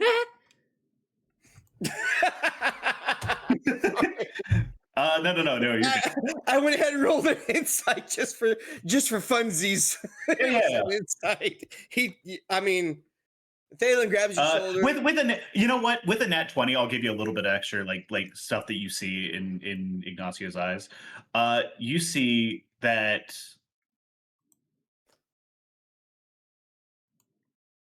Ignacio will this guilt that he feels, this sort of like this darkness he's got in his heart about what he did and like his failures, that he truly genuinely never forgive himself for this. That in his eyes, he is almost solely responsible for the death of everyone that he has known and cared about. That he is a kinslayer, and if he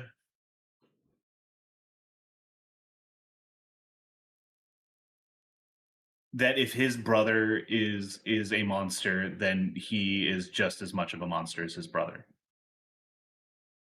and that his brother became a monster because of his failure.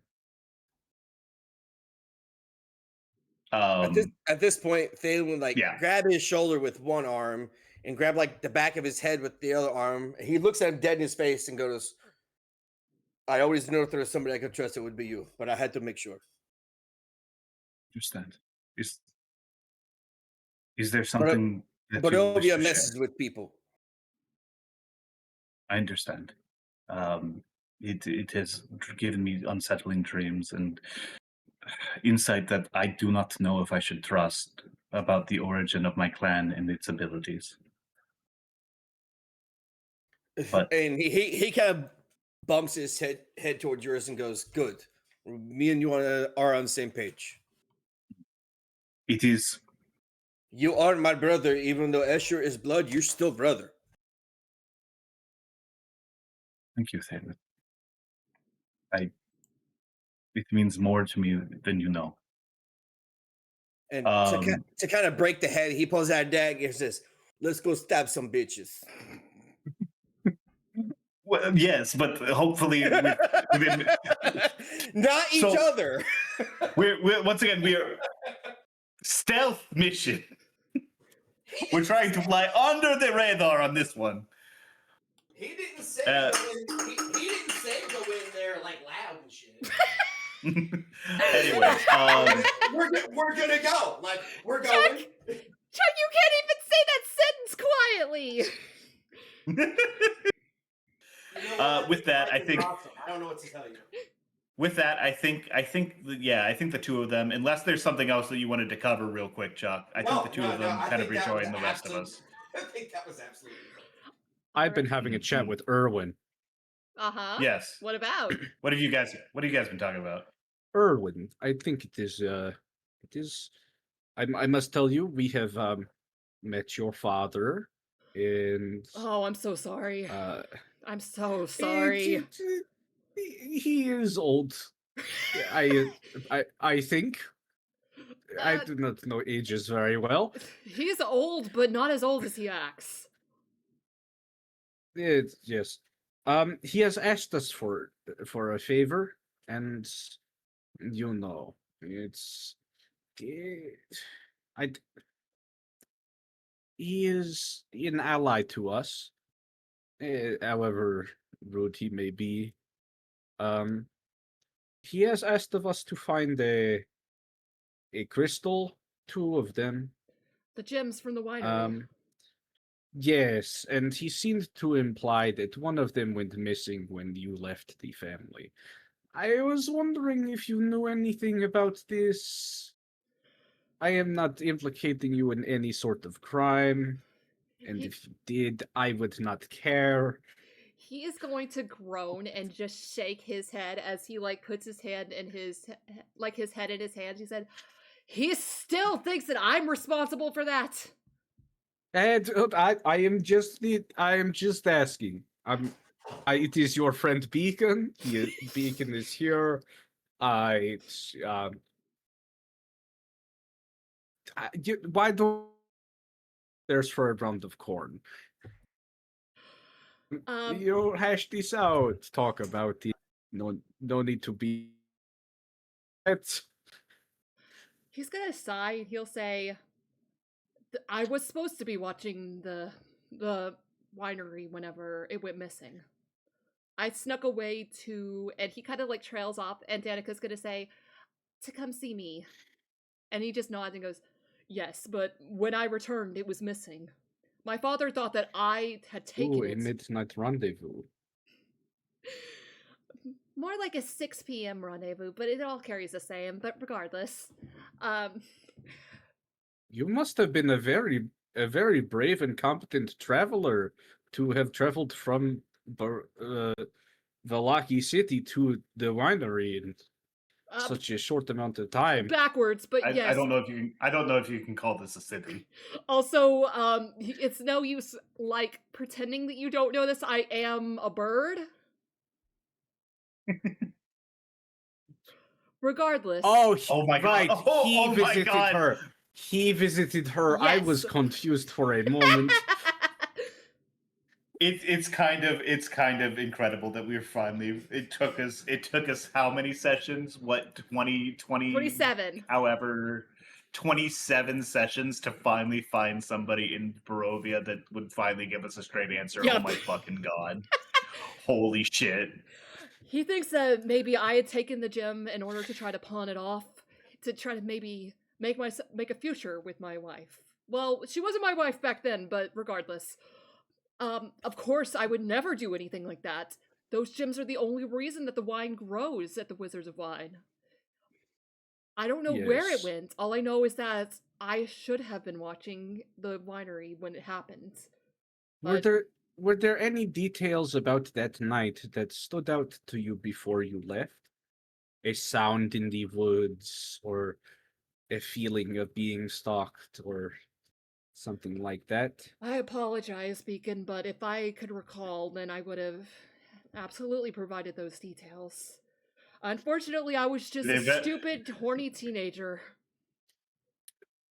Did a vampire swing out of the trees and say, "Not out of boo-boo. I stole your fucking gem. If you want it back, you can find it in this room in my castle." It is okay. Did he miss to untune your guitar on purpose? Oh shit! It is okay. According to the book that I read in the bookstore, it is impossible to contain your impulses during a certain point in a man's life. What? Oh, one of those kinds. It's one of those kinds of vampire erotica, the bad kind. He just kind of blinks at you, and he just like nods in a way that like I feel like if anyone else was here except for Beacon and Casimir, who is unseen, and Arita, who's kind of going through it, then they probably would have realized that it's just like a nod, like he has no clue what you're talking about, but he wants to continue this conversation elsewhere. Or like behind the invisibility, Casimir's face is red as hell. Well, I don't think that. Never mind. I'm sorry, my friends, but where that gem may have gone, I can't say for certain. Even if it was taken by one person, that was. Oh gosh, that could have been 10 years ago or so. It could have fallen into different hands by now. You have not heard of any sort of a large grape fields elsewhere in the Kogan Valley? I have not. I apologize. Or any other crop? I think at this point that Ignacio and Thalin rejoin the room. Like we make our way back in. He doesn't like have his arm around. He has like his hand on his shoulder, and they're kind of explaining things as they're walking through. And we go, "What did we miss?" Erwin here, he does not know where the crystal is. He did not steal it, and I believe him. For one, I believed him the whole time. I never suspected him. He doesn't. But I thought to ask anyway. You keep saying words that make me believe you less. It's very impressive. And he's gonna just like chuckle and say, "See, Danica, I told you this one was good." And she's gonna like slap him with the back of her hand like against his stomach and be like, "Hush, I didn't say anything like that." Erwin, you said these things about me? Oh, I am honored. Every night I'm going on about how great Beacon is, how Beacon's my favorite guy. I will not even roll an insight check. I thought I was a really cool guy. I don't know what you're talking about. This is crazy. Was I not even in contention? You were in the top 10. I'll take it. With that being said, obviously,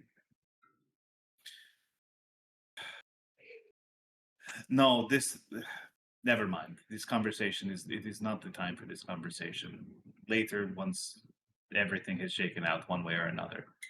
So tactics we must discuss. Yes. We will be making moves tonight after a short break. And what time? It is the morning, isn't it? Yeah. Because we made the joke about how you guys keep getting into fights like first thing in the morning. Yeah, no, it's very early. It's before noon. Yeah. I do not have Oh, the, there is one thing I did want to ask them quite desperately. I'm going to kind of lean in. So, with respect and apologies, Davian did inform us about Fiona Watcher's extracurricular activities and her social clubs.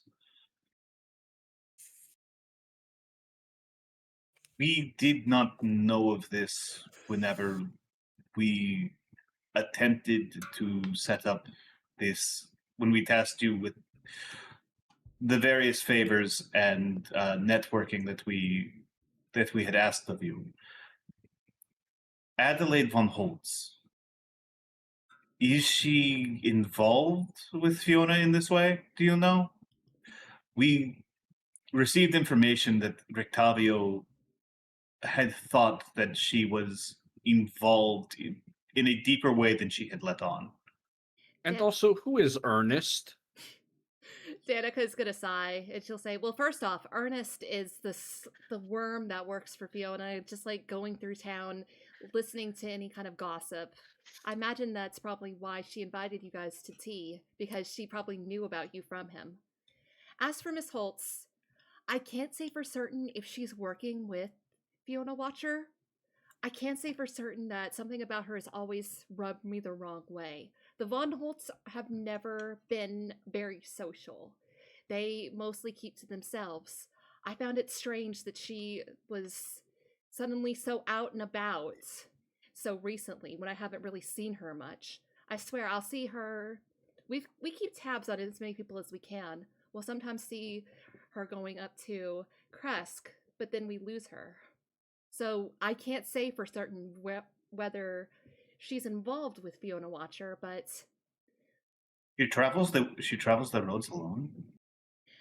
I can't say for certain whether it was alone, but she's definitely gone to Kresk.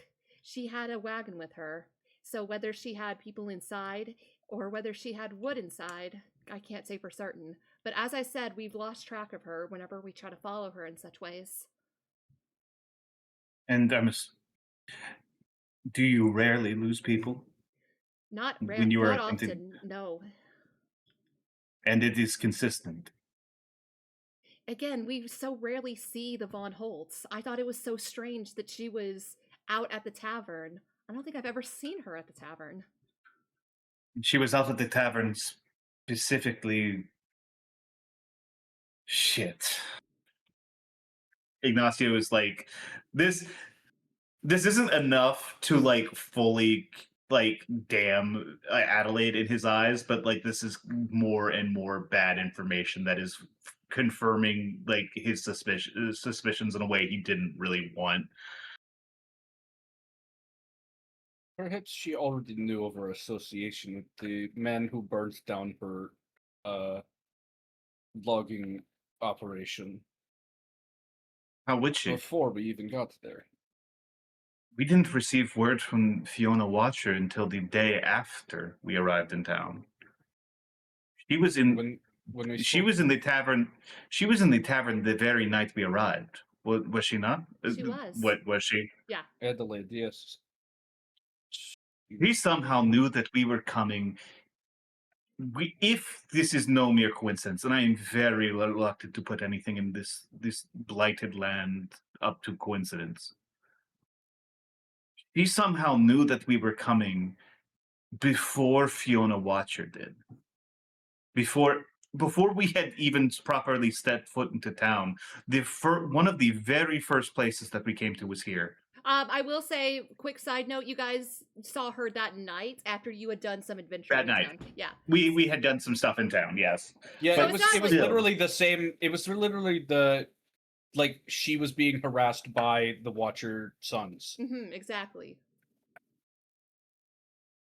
And that but was she never. But the fact that, like, she never comes into town. Like, she came into town specifically the day we arrived. Well, it's not that she came into town. It's that she Or, does like- have a home in Vallaki, as far as you're aware. Like, she has a business here, but Well, yeah, they but, were- like, she came to the tavern Yes, specifically. exactly. And they describe Which her is- as being, like, very antisocial, doesn't come around much.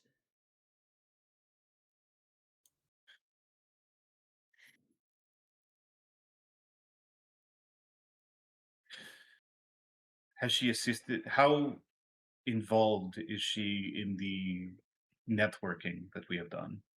She's the one that's been responsible for talking to the nobles. Give me 1 second while I sent you that note. Hold on, let me find that. Let's see. House Petrov, House Karlov, and House Rilinov. She was the one who spoke to them. And do those houses have close ties to the Watchers? They're all noble houses. So whether they have close ties, I can't say. It is worth mentioning that both the von Holtz house and well, of course, House Petrov is going to be involved. That's Fiona's house. That's where she came from before marrying into the Watcher house. House Petrov and House von Holtz are very low nobility. But no, Do you happen to know if they frequent Miss Watcher's social club? We had ideas. Go ahead. I must also ask. You brought Stella here, did you not? Did Adelaide you happen brought to? her. Oh, so you did not enter the Watcher Hall. No. You did not see the remains of the Watcher husbands? No. So, just to fill you in, Fiona Watcher's husband has been dead for a time, and has been kept preserved via the same spell I used on your children. We had some idea that he probably wasn't around anymore, just by the fact that Fiona usually kept him on her arm. But we haven't seen him for the past little bit, so that does make sense. But to answer your question, Ignacio, I can't say for certain who was or was not involved in her social club, as it were.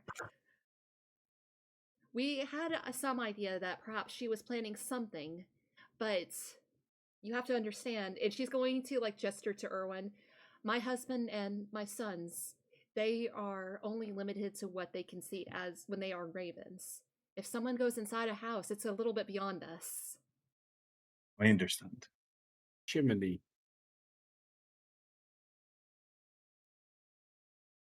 Never mind. What did you say? You said Chimney. with You think it's a good idea for a raven to go down a chimney and then, like, go through a house? No. If the chimney's lit, you got a roasted bird. It's not enough. If not, you got a bird trapped inside. Well, if there's smoke coming out of it, don't go in that one. I'm trying to think of some stuff real quick.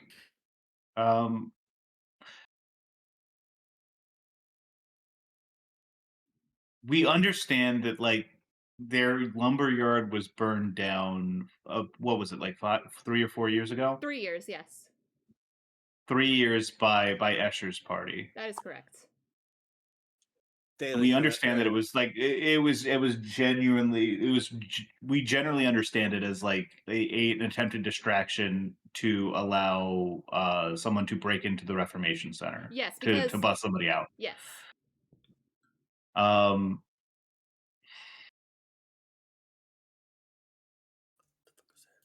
You know, Adelaide mentioned that her father drank himself to death. Do you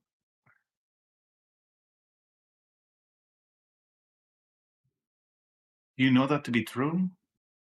What do you know of the Elder Watcher? Or not the Elder Watcher, the Elder von Holtz.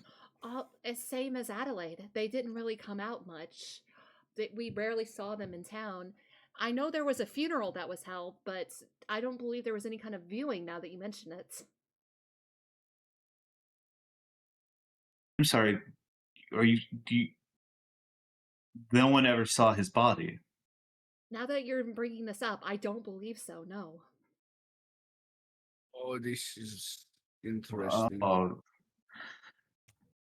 I really fucked up. Are you saying what are you getting at? I'm not certain I am connecting the dots.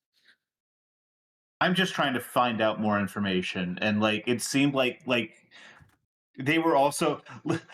This is me at putting on my DM hat a little bit and saying like, if it wasn't important that that Adelaide's father wasn't also like very private, she wouldn't have brought it up like 3 or 4 times now.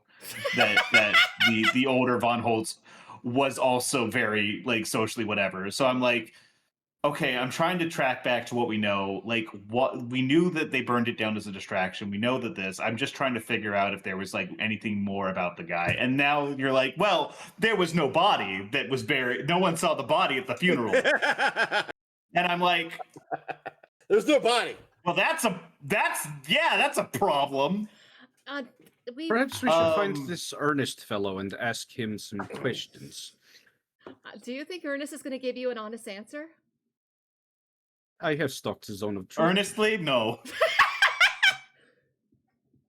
That's terrible. I saw the smile too. You were like, "Yeah, I got this." I have stalked the zone of truth today. Potentially useful. I think we should. I do not know necessarily what this means, and I do not know if, given the information that we know, I am reluctant to put forward any sort of theory beyond the fact that perhaps the older Von Holtz, something untoward happened to him, or perhaps he may not be dead in the traditional sense. I will say it is not exactly uncommon to not have a wake before a funeral. Unfortunately, a lot of Barovians meet very grisly ends. Sometimes they will kill themselves, and some people wish to preserve their bodies from the public eye in such a way, nobility especially. So this is why it didn't particularly seem of note at that moment.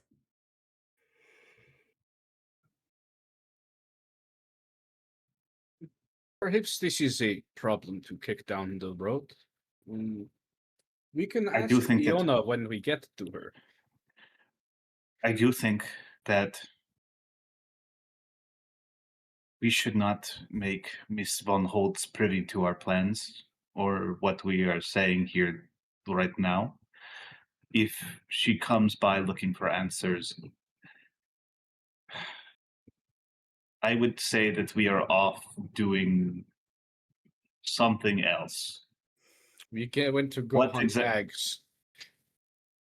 That yes, we say that we had no, because we need to rally the guard to the Burgomaster's mansion to reduce the guard of the estate. Say that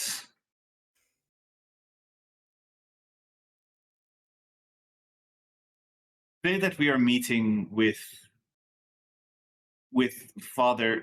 God, what was the name of the priest here? Father Franz. Say that we are meeting with Father Franz and making attempts to prepare some sort of ritual for the festival, something along those lines. And if she asks what effects it could have, say that we were reluctant to say more for fear that word might get out. Of course. But I think we do not intentionally let her know that we are excluding her, but I think we cannot we cannot trust her with new information. So does that mean not with this uncertainty? Ignacio, I don't know if you're aware, but she has been using you all's room since you've been gone. Should we stop her from doing that? I was under the assumption it was okay. Adelaide? No. Yes. she has been using a room meant for 4 people by herself? It's not that strange. I am reluctant to go back into that room to sleep there. Perhaps there's a trap.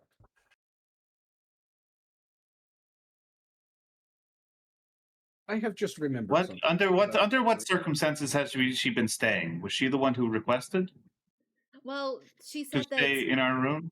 she said that you all had spoken to her about. She mentioned that at the festival, you said that it would be safer for her to stay somewhere that she wouldn't stay normally, and so she brought a suitcase with a few items. You're right. I did say that. Yes, I did you say did. that. Guys, I think I really might have fucked up a little bit. You almost seduced this woman. Yep. Every time I leave you alone with a Listen. woman, I get nervous. So first off, I'm going to ask you not to phrase it like that because Jesus fucking Christ. But I mean, I don't know. I don't think listen. I don't think Ignacio was intentionally like flirting with Adelaide beyond just being like this is just who he is as an individual.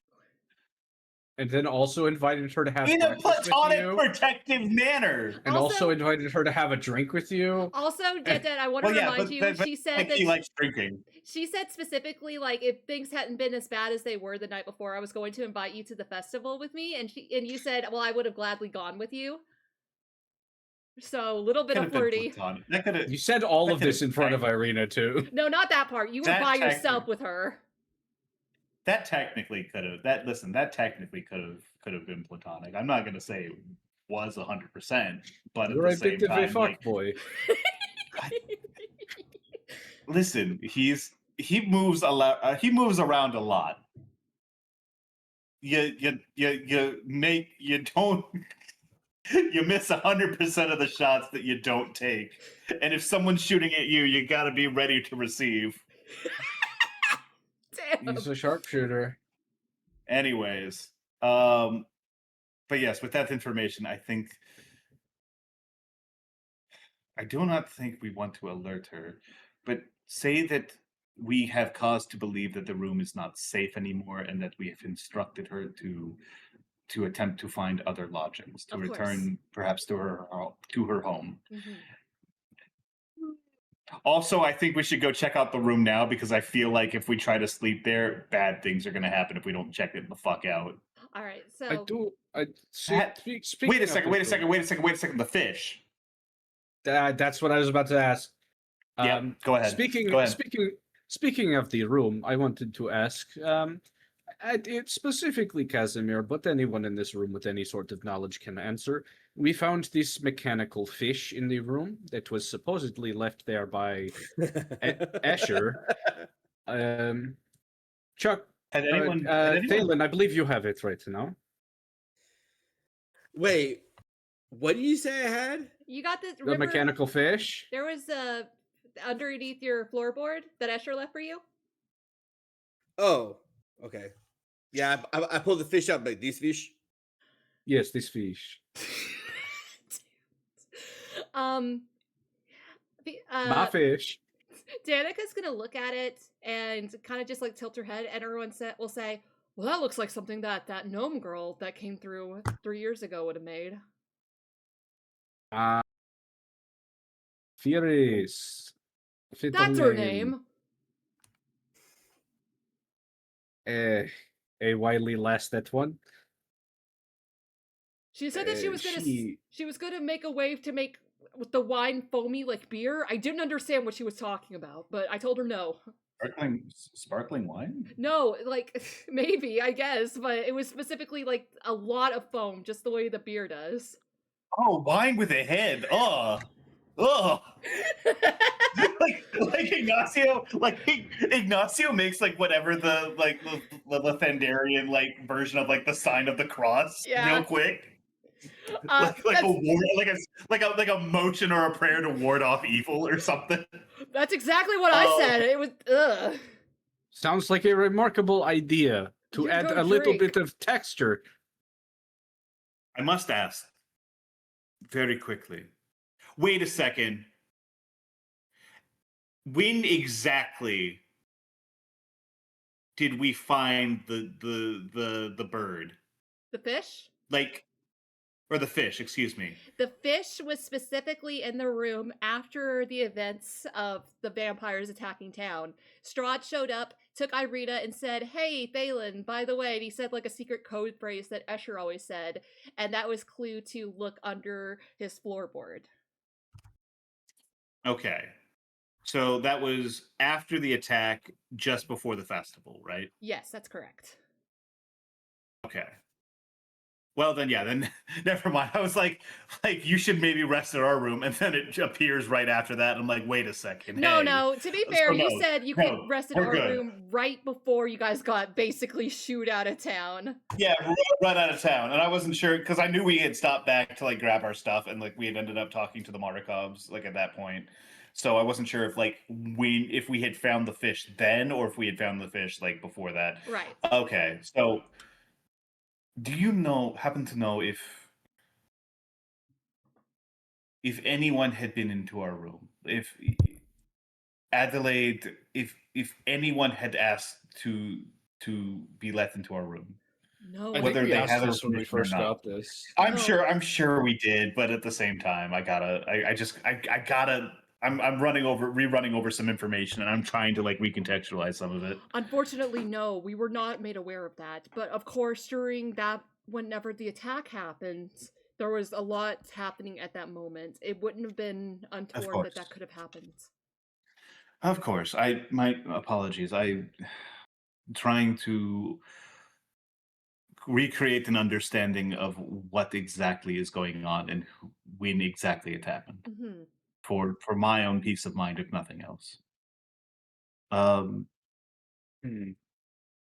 With that being said, do you think that you would be able to covertly spread the word that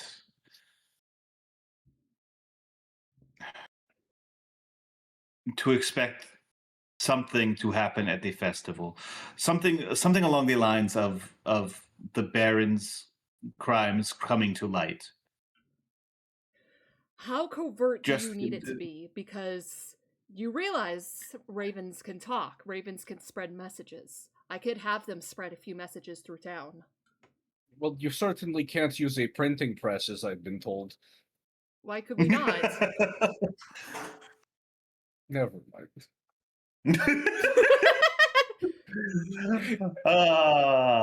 We have fun. We have fun in our game group chat. Yeah.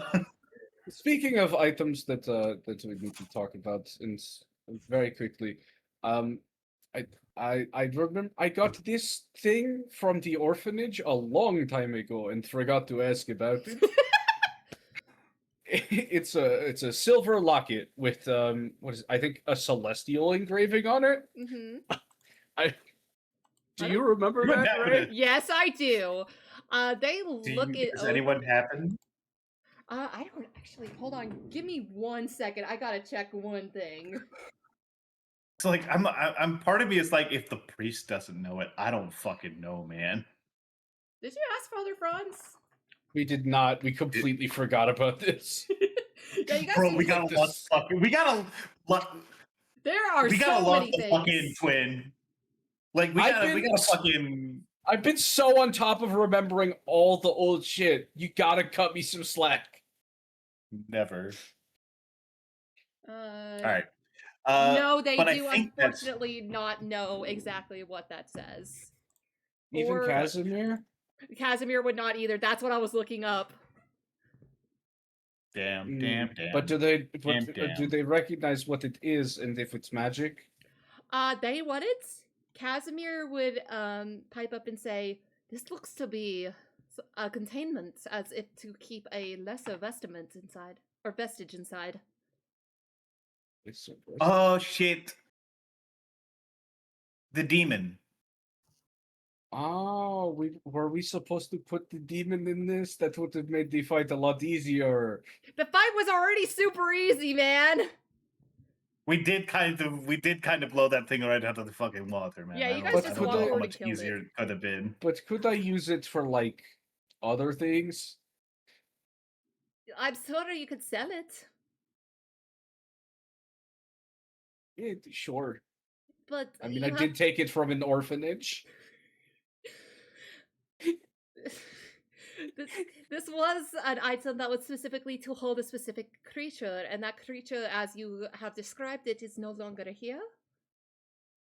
By the way, Danica and Dave and Erwin keep getting like freaked out every single time Casimir talks because they're not expecting it. Like, I don't know why he's still invisible, honestly. He asked you if he needed to drop it, and you were just like, Do whatever you wish. I guess at some point he will just pop back into existence then, just to make the conversation a little bit easier. Hello, this is Casimir. Oh, a dusk elf. I didn't know there were still any here. Touchy subject. Well, hey, there is one left. Just one. Were there any other questions? For context, like I'm going to like as I make that joke, I'm like, if they look confused at all, I'm gonna like lean. So we might have killed Rahadin. Oh, shit. Oh. When I said that it might have been our fault that this danger had fallen onto your heads, like I meant in a very literal manner. I see. Okay. Is there anything else you guys wanted to ask them about?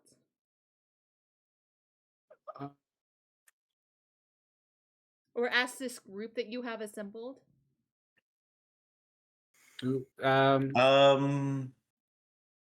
You just be prepared for what's about to happen, and to assemble, I guess, like to make sure that if they can make sure that we have as many sympathetic ears as possible in the crowd. Like if it's like obviously some of the guard might need to be somewhere else during the festival, just to make sure, if only to make sure that people are at the festival. That to try to ensure that like guards that are sympathetic to us make an effort to try to get positioned at the festival instead of like on a patrol or something along those lines. Yes, correct. All right. Casimir, do you have any spells in your repertoire that would be helpful in this particular situation? Quite a few, actually. And I will go through the list off stream just for convenience sake. But with that, we are going to take a quick break. Before, though, Eddie just came into the chat and says, I have never seen that man wear green before. Is this a St. Patty's outfit? It is. I specifically, like, I had this polo for a while, and I'm just like, I don't wear green, like, basically ever. I don't either. So I'm like, I had to, like, I knew it was in my closet, but I'm like, I gotta dig it out. Guess what my, the thing that I had that was green on was today? No, it was my Bava Is You hoodie because it technically has a few things that are green in it. My next guess was a hoodie. Yeah, exactly. All right, so with that, we are going to take a quick break. Oh, perfect timing. I just started. Okay, we will be back in just a little bit.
come on.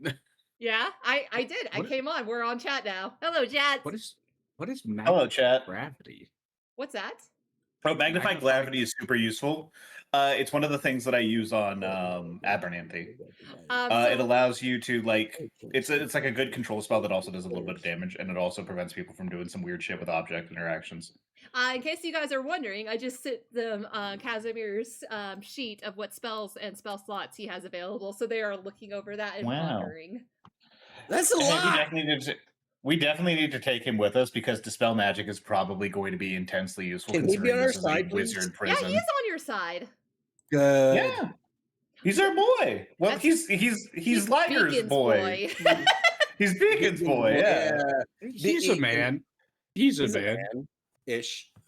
You know what I meant. All right, so Counterspell's good. what are you guys? Counterspell's real good. What are you guys up to? Hypnotic patterns are really good. Yeah, we're taking a short rest for sure, right? Yeah, I think a short rest makes sense. We send them out to we send the Mardikovs out to spread word. We're gonna get Beacon attuned during that short rest to the diadem. Before, first of all, Erwin did ask you guys if ravens were sufficient to spread the word. Oh yes, and you never responded. I don't know how explicit I want this to be, and I don't think we want to go too loud with it. I think we want to try to stay a little covert. We want to try to avoid the Burgermeister being let on that anything is going wrong, other than the Strahd attack, which I do think we still want to do. I think we want to spread word that that Ludmilla was in town, that we spotted Ludmilla in town, and that she needs to be and she could be looking to attack the Burgermeister.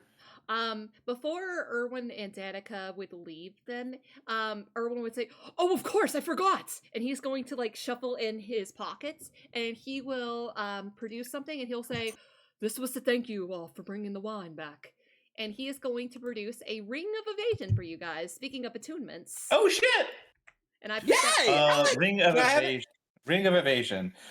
Ring, rare, requires attunement. This ring has 3 charges and it regains 1d3 expended charges daily at dawn. When you fail a dexterity saving throw while wearing this ring, you can take a reaction to expend 1 charge to succeed on that save instead. Where's my dexterity at? My dexterity is pretty good and I have proficiency in it. So I think that doesn't need to be going to me. I have a 1. I have a 1 in dexterity. This is best for Daisy. Daisy. Wait, on what finger? I don't mean it in the literal sense. No. I meant Daisy. Put it on her tongue. Okay, I'm like, wait a minute, hold on. Put it on her tongue. A tongue ring. Horse tongue. You know what kind of a freak people are gonna think you are if you have a horse with a tongue ring? And not even put it on her ear. Not an actual tongue ring, just a tongue, a ring that's stuck through the tongue. Horses that's are fucking narrow insane. and pliable enough to put a ring on. Who do we want to tune to this? The only thing is I'm full up on attunement slots. Okay. Then Wait, probably Chuck. Wait, you get 2, don't you? I could have swore you got 3. Hold on. Give me one second. How many attunements slots? 5e. Maximum 3 of 3. attunement slots. I knew it. Oh. Okay. I could put it on, but I don't want to. I already have 2 of the 3 magic items we found. Well, there's been more. Detted's just complaining. Yeah, I got one. No, I got one. I've got the enchanted hand crossbow. And Thalin has the spear, and now you have you've got the diadem. Okay. All right. I guess I could put on the ring. I have a 14 dexterity.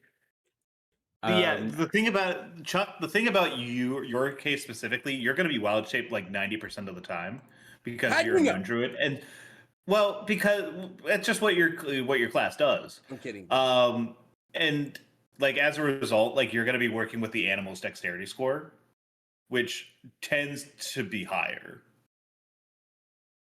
Also, I put in chat. I don't know. I think there's like advantages to like both Beacon and Chuck having this ring. It's up to you guys between yourselves which one you would like to have. Like, who do you think is going to be failing dexterity saves more?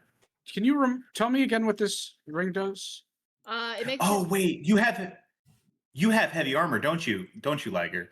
Yeah. Then you're going to be rolling disadvantages on like dexterity saving throws. Are you? Is that? I don't think that's I've true. never heard of that. Give me 1 second. I want to check, I'm pretty but sure I'm it's like just 90% stealth. sure. That might be a 3.5 thing. Jesus. Now I'm 5e. curious. Hold on. Dexterity. No, I typed sex by accident. It's a dex. Oh, it's just stealth. It's just stealth. I Yes. remember. Okay, yeah, just stealth. Never mind. Because I remember like, was it 3rd edition? Despite not having played 3rd edition or 3.5 in like fucking years at this point, like the knowledge of it is still just so burned into my fucking brain that I'll just like, yeah, that's just how that works.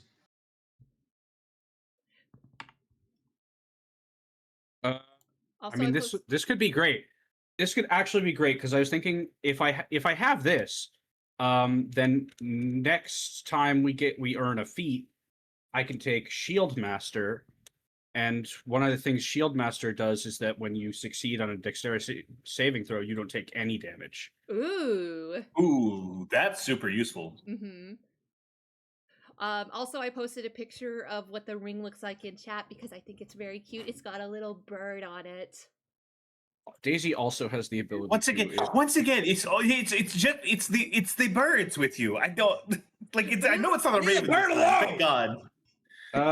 That reminds me. Irina, please go outside and make a horse. Okay. All right. Giant elk. We're going to be invading a prison, dog. I don't think now is the time. Maybe we save that spell slot. Maybe we keep elk. That is another whole person or prayer of healing I could do. True. Or Misty Step. And I think all of those are more. Listen, I love Daisy. Daisy's great. I think Daisy is a wonderful horse. I don't think that another horse is going to be as useful as either of those. As a horse is going to be as useful as any of those spells in this coming day. I mean, we could use the horse as like meat. You know, we need to eat. So no, we can't. We can't even do that. It's first of all, it turns into a spectral ghost when it dies and returns. Oh well, that doesn't help us at all. Why is this horse even here? We don't need it. But also, that is. I can be a horse. What if I had turned one of your conjured wolves into a wolf steak? Would you be happy about these? Not so fun now. Was it seasoned correctly? Roll me a d20. I mean, the man has a question. Yeah. Roll me a d20 to see if you know how to season a wolf steak. Oh, that reminds me, Danica. I hope you have been feeding Stella seasoned chicken. I wasn't given any kind of instructions. I've just been bringing her some meats. I completely forgot about the seasoned chicken. What the fuck? Fucking Jesus Christ, dude! The information that Liger retains is amazing. It's just what he watches. He just watches the VODs. I know. But like, still, I watched the VODs too, and I completely forgot about the unseasoned chicken. That's really fucking funny. So while you guys are attuning and resting, where are you doing this? Are you doing it in this little hovel? Are you doing it downstairs? Are you doing it in the room? Well, we're not doing it in our room. Why not? Well, not Beacon. God dang. Thalin is gonna go to like a corner off by himself, and he's gonna lay the spear across him, as he's gonna take out the vial that has Escher's blood on it. Mm-hmm. He's gonna give it one at the like this far from the end, and the same that far from the front. Boop, boop, and he's just gonna like sit there and like try to soak up as much as he can. All right. He's brooding. Oh my gosh, this is next level brood. This is crazy, dog. I know. It's supposed to be, though. It's Curse of Strahd. Mm-hmm. Yeah. Because last time he was messing with the spear and had blood on it, like he had veins going up his neck. So he's trying to see more or less where that's going to lead him at the end of the tunnel, so to speak. You know what I mean? Like, what's the cap? Does that make sense? No, I'm sorry, How far, Chuck, I don't understand. how far is the magic going to go into his veins, into his head, until I don't know. Man, I had a whole thing thought out. I'm sorry, man. And you just completely drain me. Just like this spear. As you like are putting this blood, you will see that it kind of like almost hungrily eats it up, and you will see that like a little bit of blood will go into the veins on the spear, a certain amount of length. It seems like the same amount of length on both ends that you do it before like fizzling out a little bit and turning back to the way it was before. He just kind of like looks at it and goes, huh. I got a reaction. Okay, we need somebody else's blood. Got it. And Irina's gonna look to you guys like, did you just hear that? Hey, Irina, do you have vial? No, no, I sure don't. Sorry, Thalin, I'm all out. And she's going to. I got the knife. Would you be willing to cut finger? Nope, I'm good. I just want to see what happens, Irina. I'm good. Buddy, I'm going to be completely honest. You probably don't want my blood anywhere. I'm not going to lie. You probably do not want my blood anywhere near that thing. Because that shit's going to get in your veins. Bleed. Ignacio, I need your blood. Bro, I'm going to be so fucking for real with you right now. Is Thalin asking more violent than I've got today? No, He is only. I've got a crazy fucking hereditary blood curse. You probably don't want any of what I got going on anywhere near that shit. Yours is premium blood. I need. I don't. This is a bad. No, I'm going to go ahead. I'm holding. I like you. Like Ignacio fully goes like, no, we're not doing this. He's putting up the hard veto. You remember during the break when we said we were gonna gun it towards? Yeah, I've been contributing to this madness. Put that down, Chuck. I think is what? I see the knife. What knife? The knife you were just pointing. I wasn't playing with it. Anyways, he won't give me his blood. This is disconcerting because he was going a direction, and now he has his own blood. By the way, Ray, I used Here's my dice. I need my dice. I used the channel divinity to regain a second level spell slot. Good for you, Beacon. Space slot. I just wanted to. Yeah, thank you for letting me know. I appreciate it, but I'm I just have like a feeling if I do this, it's not going to go anywhere. So we're just going to keep moving. Okay. All right. I think Ignacio is just like he's just like going over his options. He's making sure his tools are well cared for and ready to go. He's got the grappling hook ready in case that needs to come up for whatever reason. He's making sure that his arrows are, like well fletched and like there's not like anything wrong with like the fletching of it. They're all prepared in such a way where he has easy access to all of them. Just going over stuff. Beacon, you were supposed to show me to the girl, right? It seems that that was our plan initially before we learned that Fiona Watcher was on the chopping block. We need to act as fast as possible. Understood. She will be here tomorrow, provided everything goes well. That's perfectly fine. And Ignacio hears him say, provided everything goes well, and his head's like gonna snap towards Beacon and just like, don't. I mean, I'm signing. Okay, yeah, that's fine. That's fine. That's fine. That's fine. That's fine. All right. So I don't hear anything. I don't know that you're jinxing us, you fucking asshole. So after your guys' time of attunement and channeling divinity and preparing your items, where are you off to first?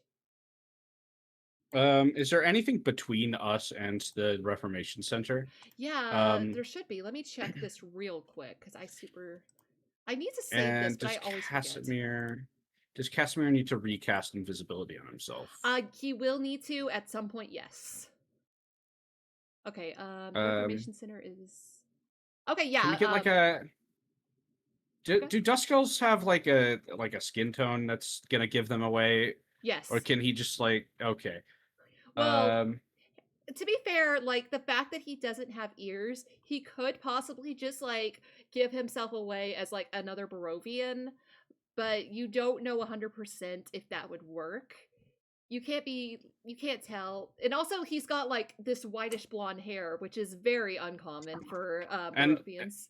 And also, he's not on record as going through the gates. Yes. So, give him a hood. Oh, he already has one. He has one up usually most of the time. But there's not really too much. Right across the street is the general store and also Blinsky's Toys. But it looks like it's pretty much just a straight shot to the Reformation Center from where you guys are if you're heading to the east. Where's the place that sold potions? Do we want to stop there? Potions? It's pretty far. Let's see. Where is that? If it's too far, don't bother. But...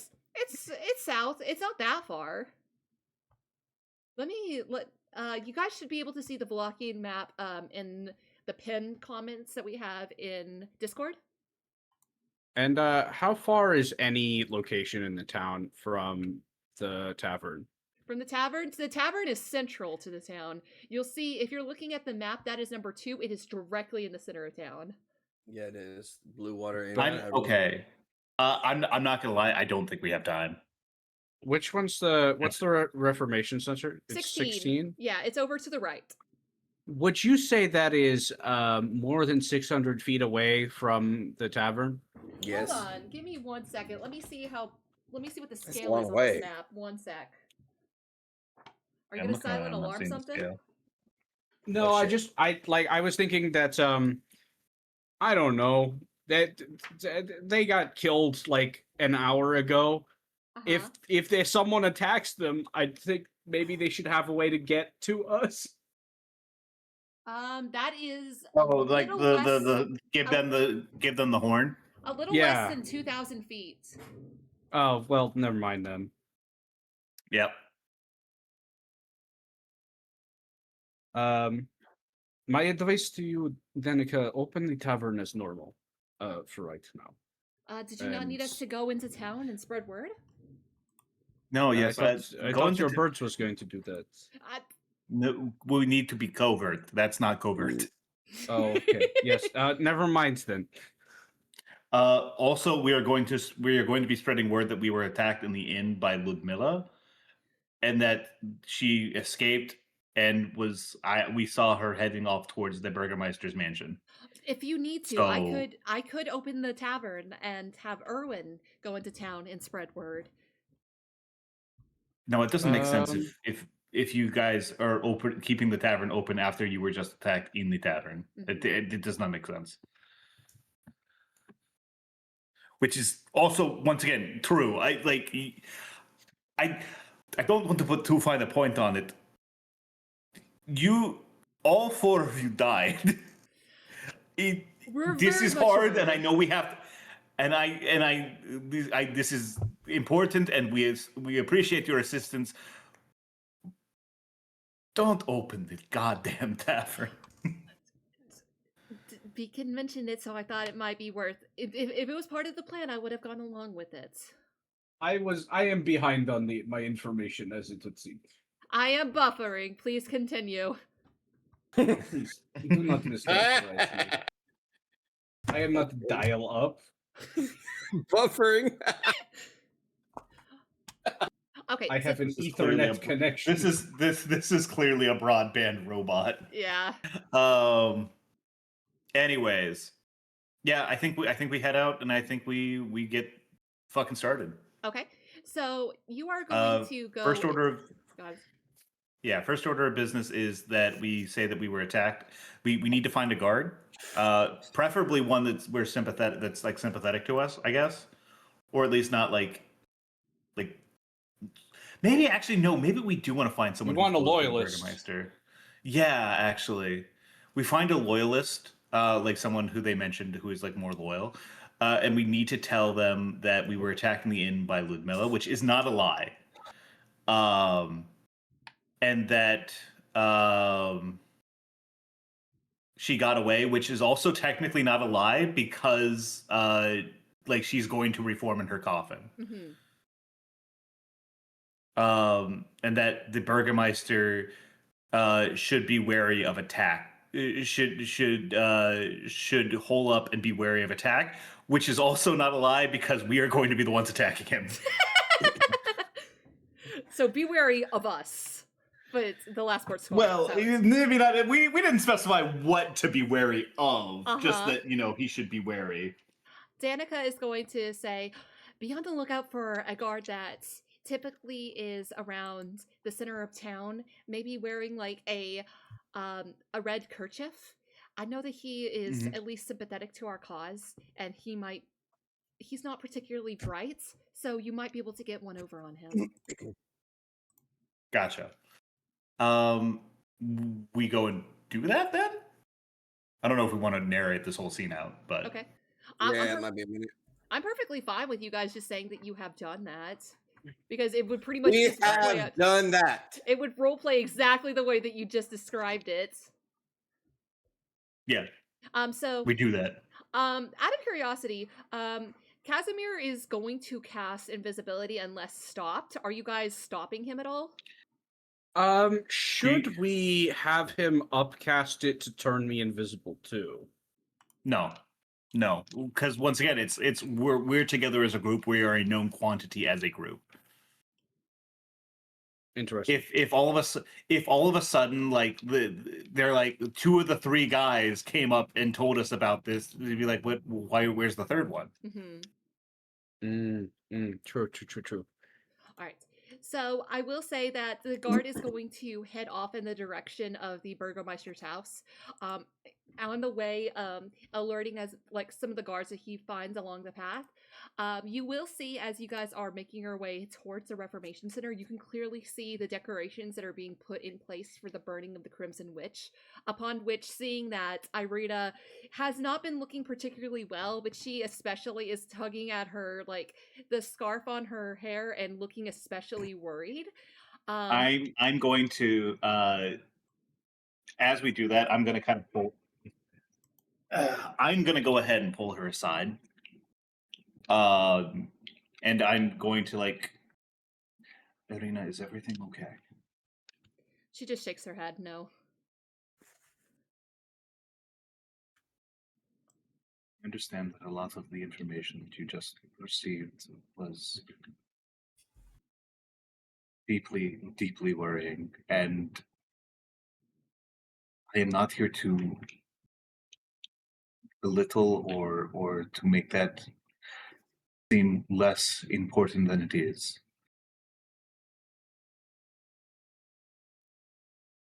I'm going to like look her directly into the eyes, in her eyes. I will keep you safe. Nothing has changed in that regard.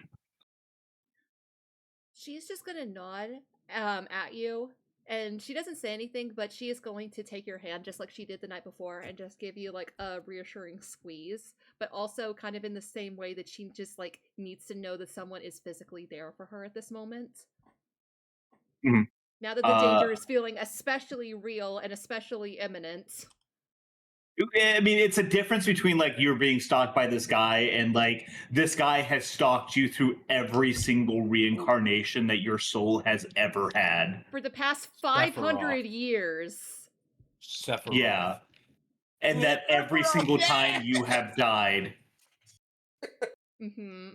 And probably not like, well. Yeah, no. First-hand experience? No. Thank you, Ignacio. I'm here. I'm ready for this. Of course. I know that it is difficult to center yourself after something like that. But we need you here. We need you present. I am here for you. Everyone is here for you. And this information does not change our goal. We are to keep you safe, and we are to end Strahd once and for all. We will escape this land together. Go ahead and insight check me there, Detdet. Okay. 13 plus 6, that's a 19. She got a natural 20, so you don't notice anything. This is bullshit, man. This is bullshit. She finally rolls well. How far away did they get? Are they like? What?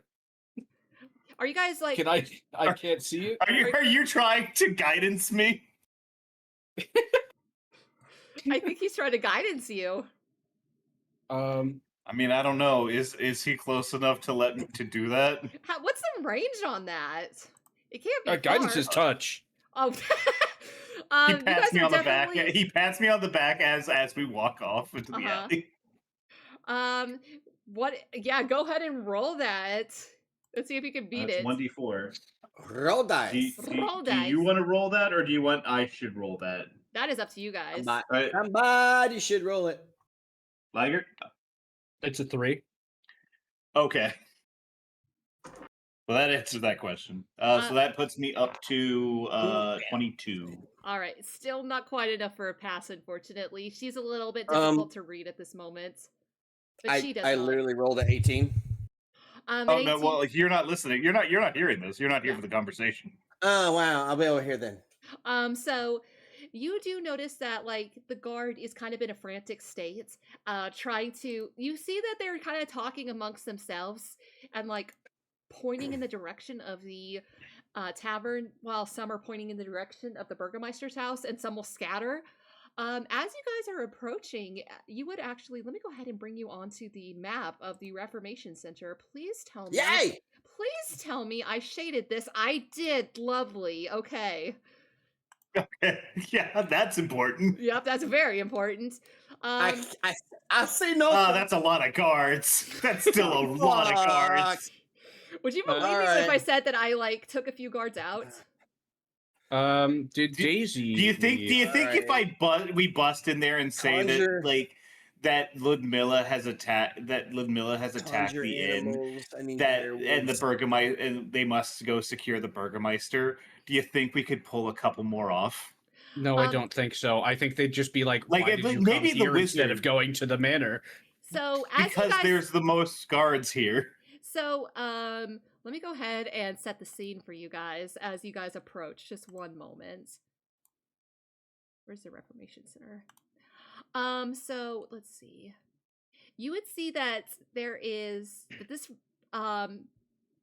you would see that there is a 2-story building in front of you.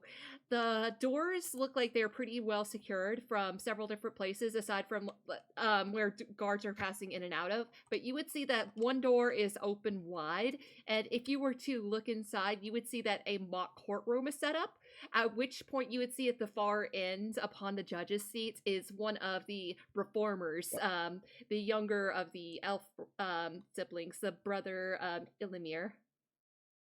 What's the atmosphere like? Is it tense? Is it relaxed? Tense. I lean into Ignacio. Like, should I call on animals or shape myself? I don't know. It could help later. Wait for violence to I don't like the way this feels. If violence is to erupt, then we move. We do not. As long as swords are not drawn, you do not feel. Must try. I feel the tension, but we must try to navigate this as peacefully as possible. If we instigate violence against the guard, they are much more likely to side with the Burgermeister when the time comes. Well, we can't have that. Okay. If we do, this is important. If we do end up fighting non-lethal, we must do our utmost to avoid killing anyone, perhaps with the exceptions of the wizards. What's this Okay. for scout the building? We Hmm. need to find where Fiona is being kept. Well, I don't think we can. I don't think we have the leeway to, like, given the situation we've created, to scout the building. If the guards notice us looking around, then they're going to ask, why are they looking around here? Why are they scouting out this building instead of doing anything about Ludmilla? Are there windows on this building? Yes, there is. Let me go ahead and reveal some windows for you. Where is my lighting tool? I always lose that. I will step Aha. behind this tree and hold up a piece of cord. Okay.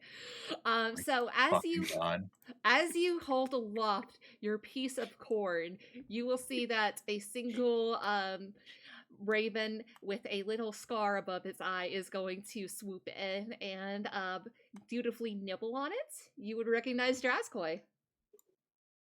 Hello, Drezkoi. I do not have the time to cast a spell, so my horse Daisy will translate between us. Did you bring Daisy with? I mean, you put the Daisy token here. I did, but I wasn't 100% if you were bringing Daisy with you. She's sort of like on the outskirts, like before, like outside of sight range. Okay. Where I assume we are currently. Like, I don't assume that we're actually standing like 30 feet from this guy. That is correct, yes. I just put you on the map for ease of access. Drezkoi, I hope you're well. We are in the middle of a sort of mission at the moment to, I mean, as much as you may dislike the Watcher family, to help Fiona Watcher. How are you? So despite the fact that you are not communicating directly with Drazkoi, I'm still going to run the scene as if you were, because essentially you are just communicating. It's just got more steps. And he like ruffles his feathers a little bit. He says, "Yeah, I hate the Watchers, but this is my first mission as an official," and he's going to like look very proud of himself. He says, "As an official Rickery." Ah, yes, you have been promoted. Get David that just kind of coin, brother. raises an eyebrow. He's like, okay. I am talking to a bird right now. This is normal.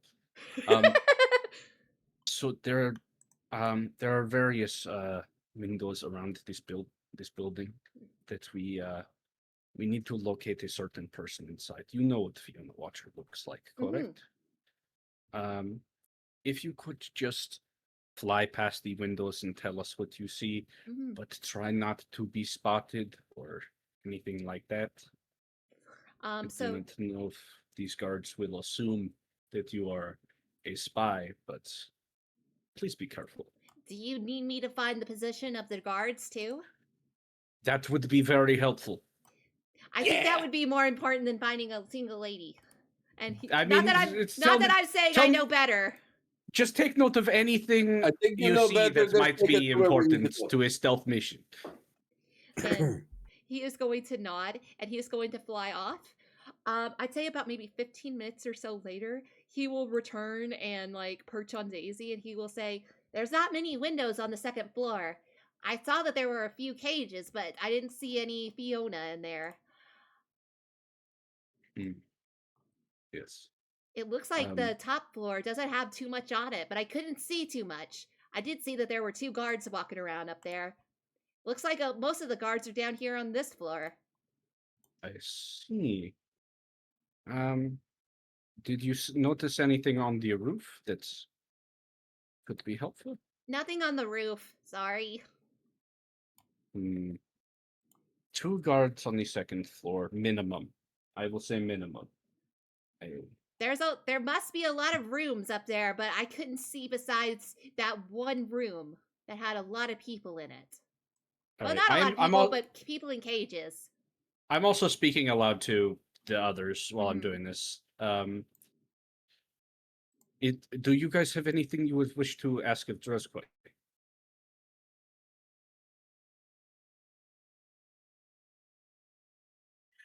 Not currently. So, do you think sapiens? What Does sapience make it? What was the question that you asked, Liger? Does agency make a person? Does agency No, make I a mean, that's hard person, to do you answer. think, Thrascoy? Why does Liger always ask the hard questions? Because that one's genuinely hard to answer. Uh-huh. Oh, it's my Liger. No, I don't have any questions for Thrascoy. I Alright. don't. Not currently, no. Just quite it is excellent. You will make a fine worker. Thank you. I what? think I will. Yeah, he Worker? did say that, and you're not sure what that means. All right. I thought you said looker for a second, and I'm like, okay, all right. Dratsko is very handsome. You will be a handsome young man when you. How old are you? Shoot, how long did ravens live? Hold on, let me check. Another thing I get to add to my search history. How long does a raven live?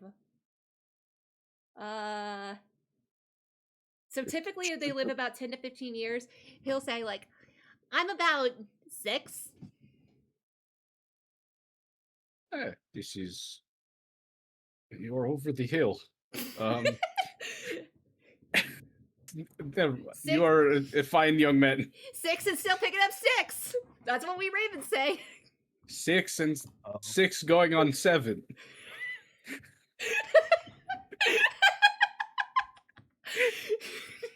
I like Ignacio for some reason feels like a really like sudden urge to like whip out and like whap Beacon on the back of the head. Okay, so it seems like the play is to somehow get into the second floor. There are not many windows there. If I can find a clear line of sight, I can one-way Misty step into it, but that is a one-way trip. Hold on 1 second.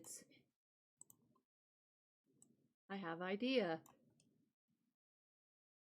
I don't think that idea is gonna work. Never mind. Thalin could climb up as a monkey or something. Well, this is a I do wizard. not Once want to again, use the wild shape yet. this is yeah, especially on a If it's like a not infiltration. needed, I don't want to do it. Also, How many wild shapes do you have a day? You have 2. like a 2. lot. 2. Okay. Also- Yeah, that was the With Runner higher Friend level, infiltration I thing. can go up to see. I can go up to CR level 2, but at the same time, if you look at like, Yeah, you still. I'm I gonna think you still summon a only get pack one of food. wolves because I have way more HP that way. Also, Irina does have Misty Step, and I think Casimir does too, but Irina only has 1 level 2 spell slot left, and that would be her last one. Yeah, so I think we definitely want to save it for the moment. Irina should have a generic ability to regain a spell slot with a Channel Divinity? You do Channel you do Divinity. regain you do regain wild shape on a short rest, by the That way. is- So you are back at full. Mm-hmm. Just putting it out there. Wait, are you... Because I think that might just be a Channel Divinity for you, isn't it? Because her Channel Divinities work different. it's like an optional channel divinity. Oh, I that- see. Yeah, it's like a generic one that anyone can use. I see, okay. Harness divine power, it's called. Let me look at that real quick. And I honestly, Ray, Uh-huh. you've been playing Arena great. You haven't used it to channel divinity a single time, I don't think. I haven't, because I really haven't needed it for too much. It says you can match... Wait, what is it? Oh, that was Casimir's things. Choose 1 creature you can see. It must make a wisdom saving throw and be frightened. Speed is half for 1 minute. Vow of Enmity. You gain advantage on attack rolls. I was planning on using that one, but it just hadn't come up yet because everything we were fighting had attack rolls against it already, like advantage already. Could have used it on those twig blights, dude. I don't think the twig blights Do needed twig it. blights. Well, those blights are stupid. Anyway. I will say Just that the saying. guards are not stationary. They are currently moving about the Reformation Center. What are their ones patterns? Go ahead and roll me a perception check. Can I do the same? Yes, I was about to absolutely. ask. 18 on the dice.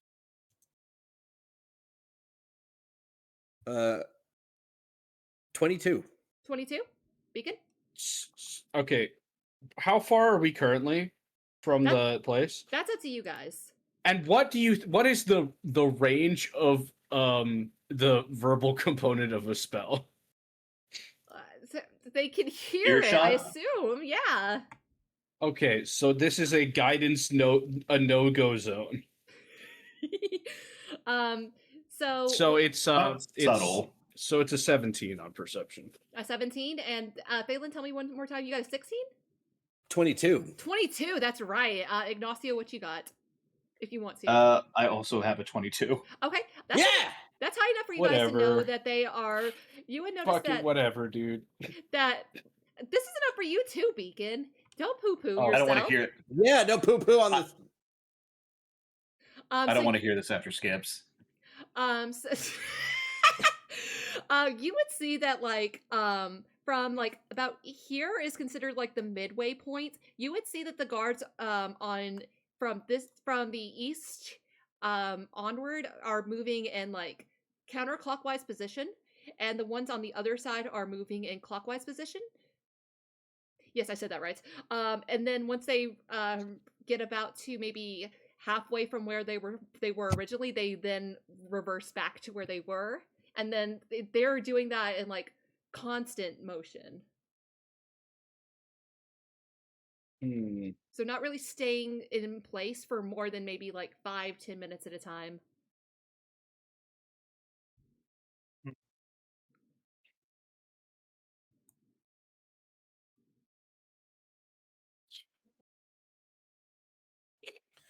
What do you want to say we try to talk our way in first? Say that like Fiona Watcher. I was just about say to that perhaps.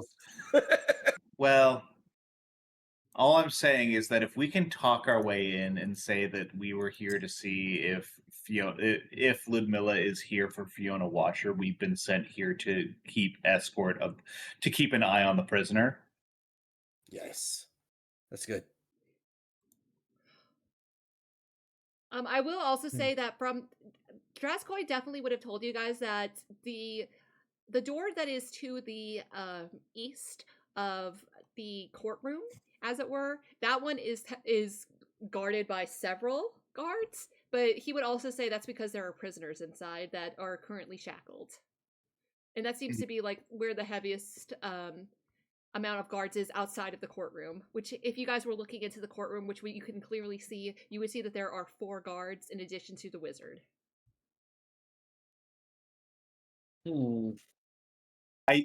Like I said, I think we try to go in and talk our way in. If that fails, I think we gotta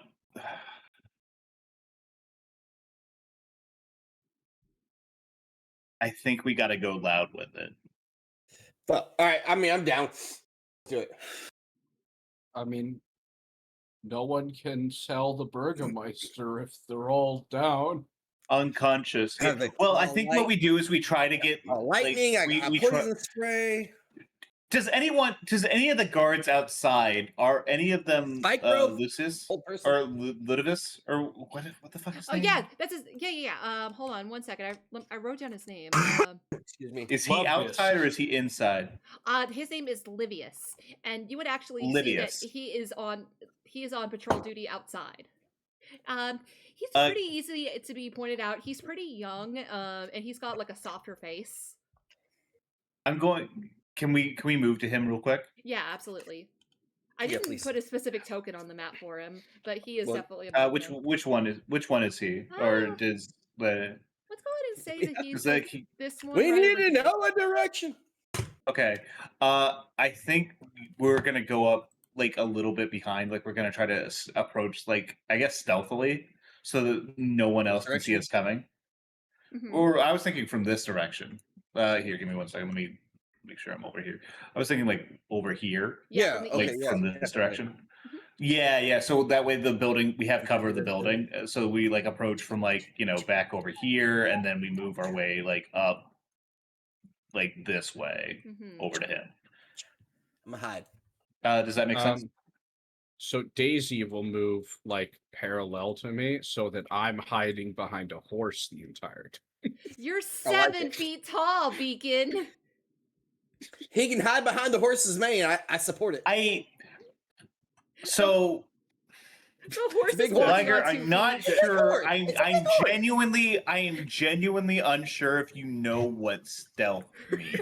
No, I'm Okay, I'm joking. now that is a subject for a different. That's a whole different matter. No, if they you mean Oh. like You can hide if they behind the don't horse, but no obvious like they don't if they don't see me, then I did it. If you What can't are see you them, talking they about? can't see you. Anyway, so I move up to Livius. Uh-huh. I don't mean to startle you, friend. But he startled. Damn it. We tried. I know. Listen, there was no way we were going to do this without it happening. No, he's not calling for anyone. He's just like spooked. He didn't expect you. We have a My mutual friend, friend. my In the friend. We are not here we to have a call mutual. We have a mutual. Yes, we have a mutual friend in the Martikovs. The Martikov sent you? Yes. There's. I am sure that you've heard of. Have you heard of the situation? There has been an attack at the inn. He just like nods and says, "Not from them, but I've heard it from the other guards. Everyone was running off in that direction." Mm-hmm. Davian and Danica. Sorry, not Davian. Erwin and Danica are okay, and with any luck, their children will be well on the morrow. Oh, wow. But things are accelerating in town. As We you're have been. I'm sorry. As you're talking, he is going to grab you guys and he is going to like pull you along the path that he's supposed to be walking for his shift in such a way that it's making sure that you are not being caught by the other guards that would be coming along the patrol route. But he is still listening to you. Mm-hmm. We've been told that you find what happens here distasteful. He nods. And that you would be willing to act in order to stop it from happening. Is this true? He looks a little bit like shy almost, and he says like, "I don't want to get in trouble, but if the Burgomeister asked, I was not involved. Can that be arranged?" Of course. We need to free the prisoners from this place. And we might need your help to do so. We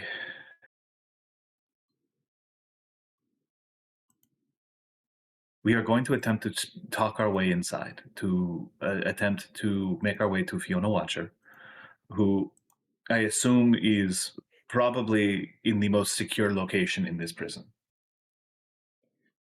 It's not that she's in a secure location. She's underground right now.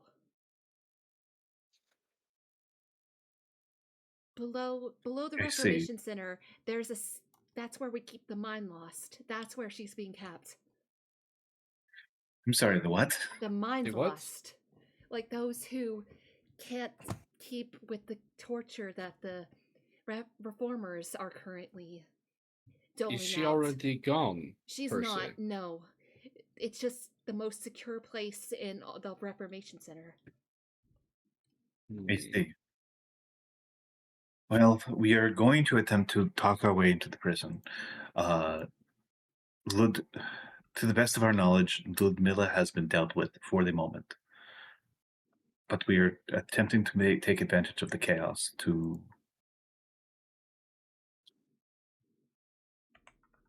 We are attempting to take advantage of the chaos to free the prisoners in the Reformation Center and to expose Baron Valakovic's crimes to the citizens of Valaki. With any hope, we mean to see him ousted from power. Not to install Fiona Watcher, but to lead to a kinder future for Valaki. Hopefully with the Martikovs in charge, but they seem quite admirably willing to leave it up to the choices of the people. What we need from you, and if you wish to divest yourself of us,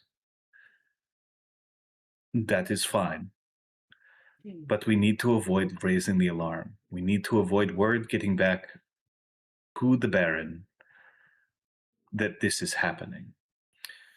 If something happens where we cannot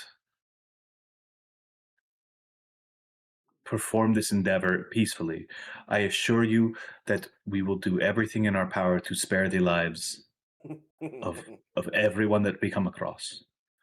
But if there are no guards front facing and someone were to come by, then word would clearly get back to the Baron and things would go sideways. If something happens where we need to go loud, we need you to stand in front to announce that the prison is in lockdown and to send anyone attempting to visit or to check in on the matter, assure them that everything is fine, but they need to be on their way. Keep it. Can you do this for us? I'll do everything I can, but you have to be careful. What you've probably already seen, one of the reformers is in the courtroom. There's another one upstairs. One in the courtroom, one upstairs. Do you know where the third is? I imagine with the Baron, he's been wanting to have some more magical protections put on his house after what happened with Victor. I understand. Thank you. Damn it, comes back. I'm mentally doing the calculations. Like if we do get into a fight, we need to immediately blitz the wizards to try to avoid them getting like any sort of magical message off to their. I mean, if they're close together, I can call lightning on them.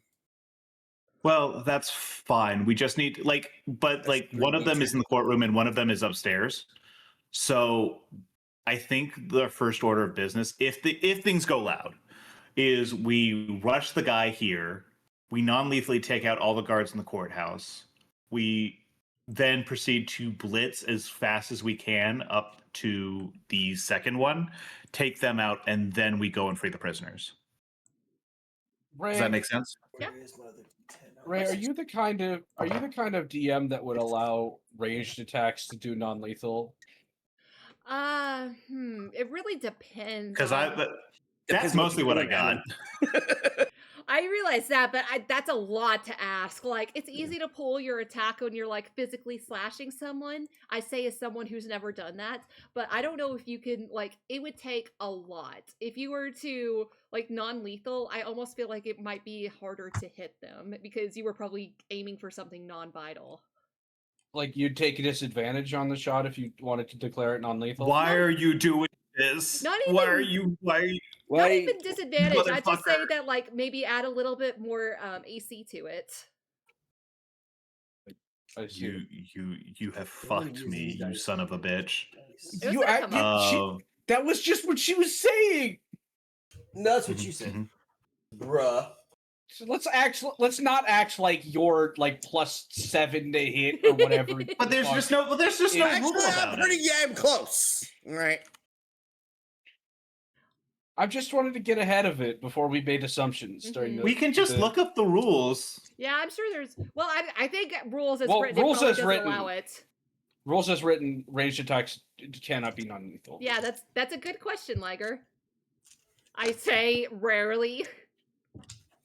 It's saying that there's no such. There's no such thing as non-lethal damage in rules as written. See, Liger helped you. What do you mean? Not at all? Yeah. Okay, the only rule about this in 5e is under certain conditions you can decide when your attack reduces a target to 0 hit points that you were just trying to knock them out. When an attacker reduces a creature to 0 hit points with a melee attack, the attacker can knock the creature out. I'll allow it, but I'll say specifically that it's going to add like a +3 to the AC because you're going to be aiming for something non-vital. You could hear his voice get less smug. The humbleness has overtaken him. Anyways, but yeah, that's All right. This is my goblin of good rolls.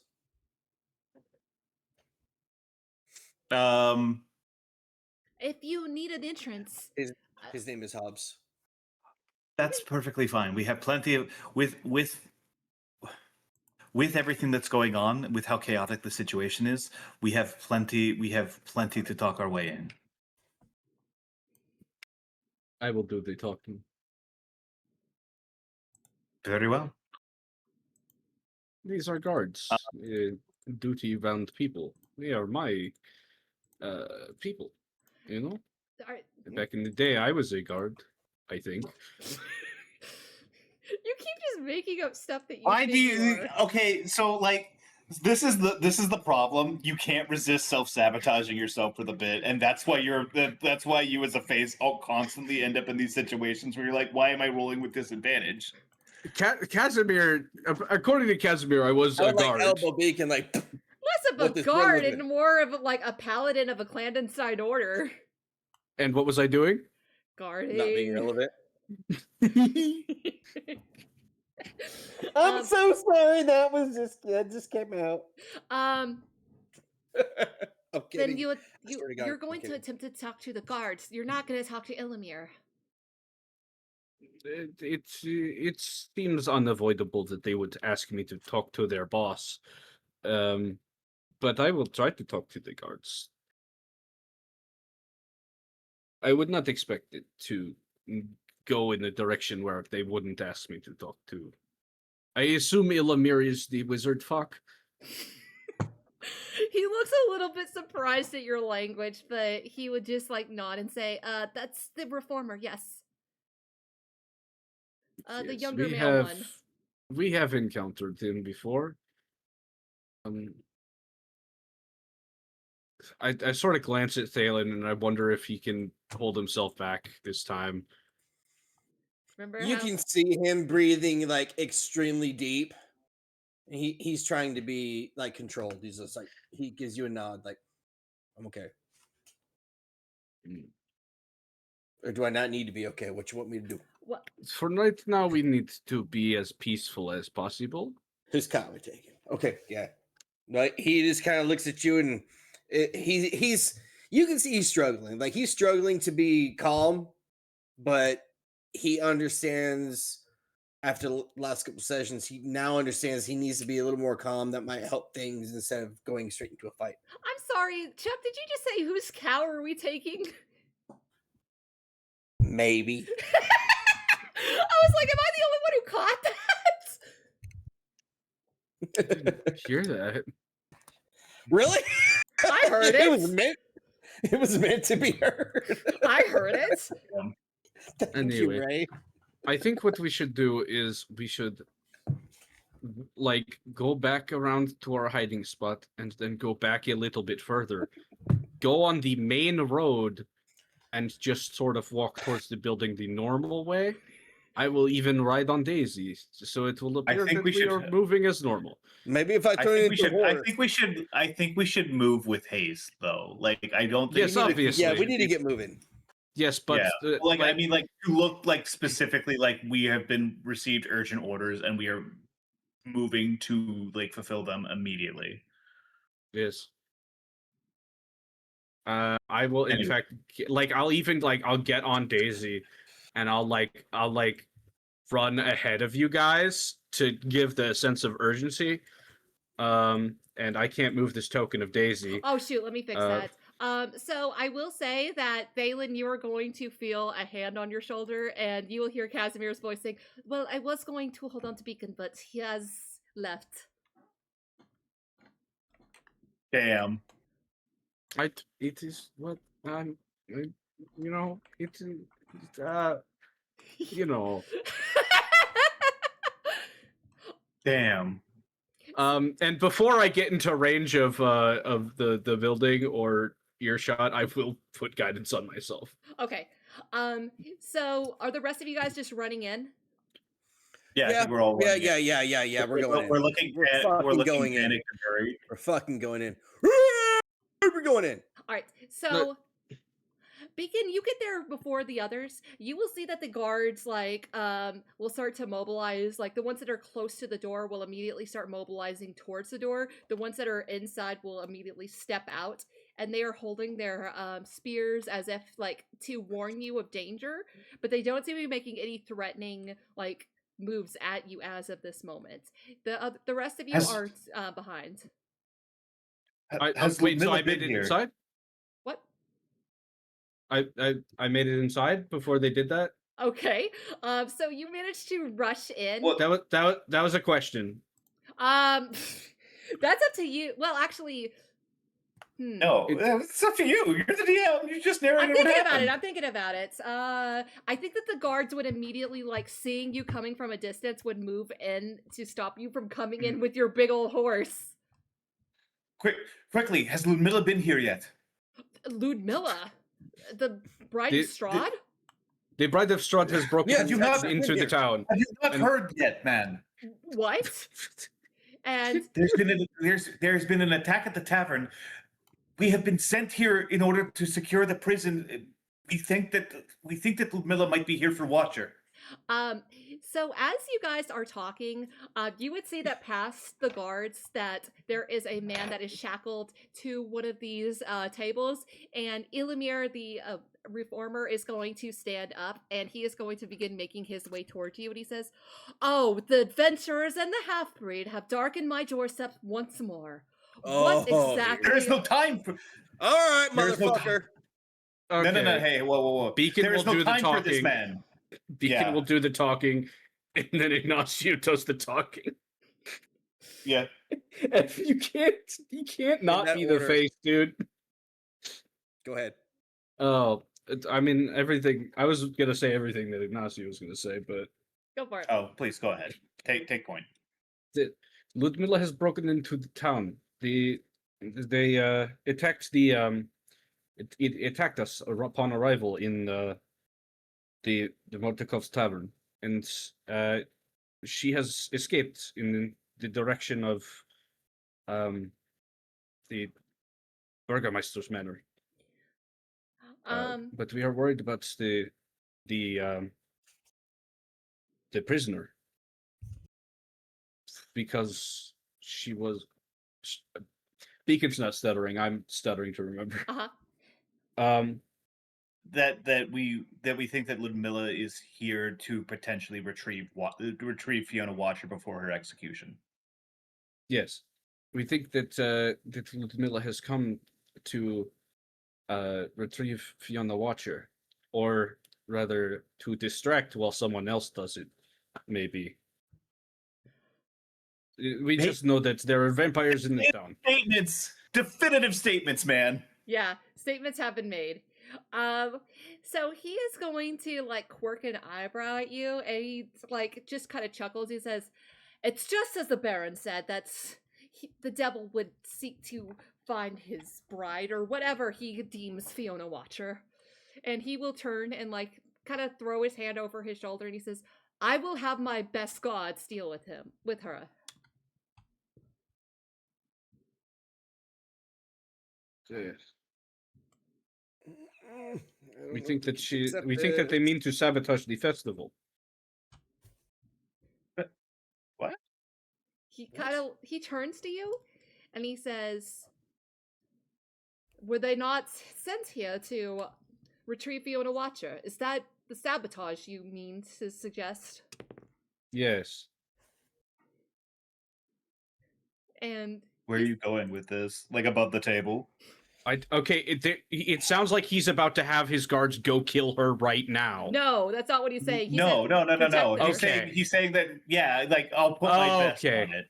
Yeah. I thought he said they would go take care of her. No. She's kind of instrumental for this festival to happen.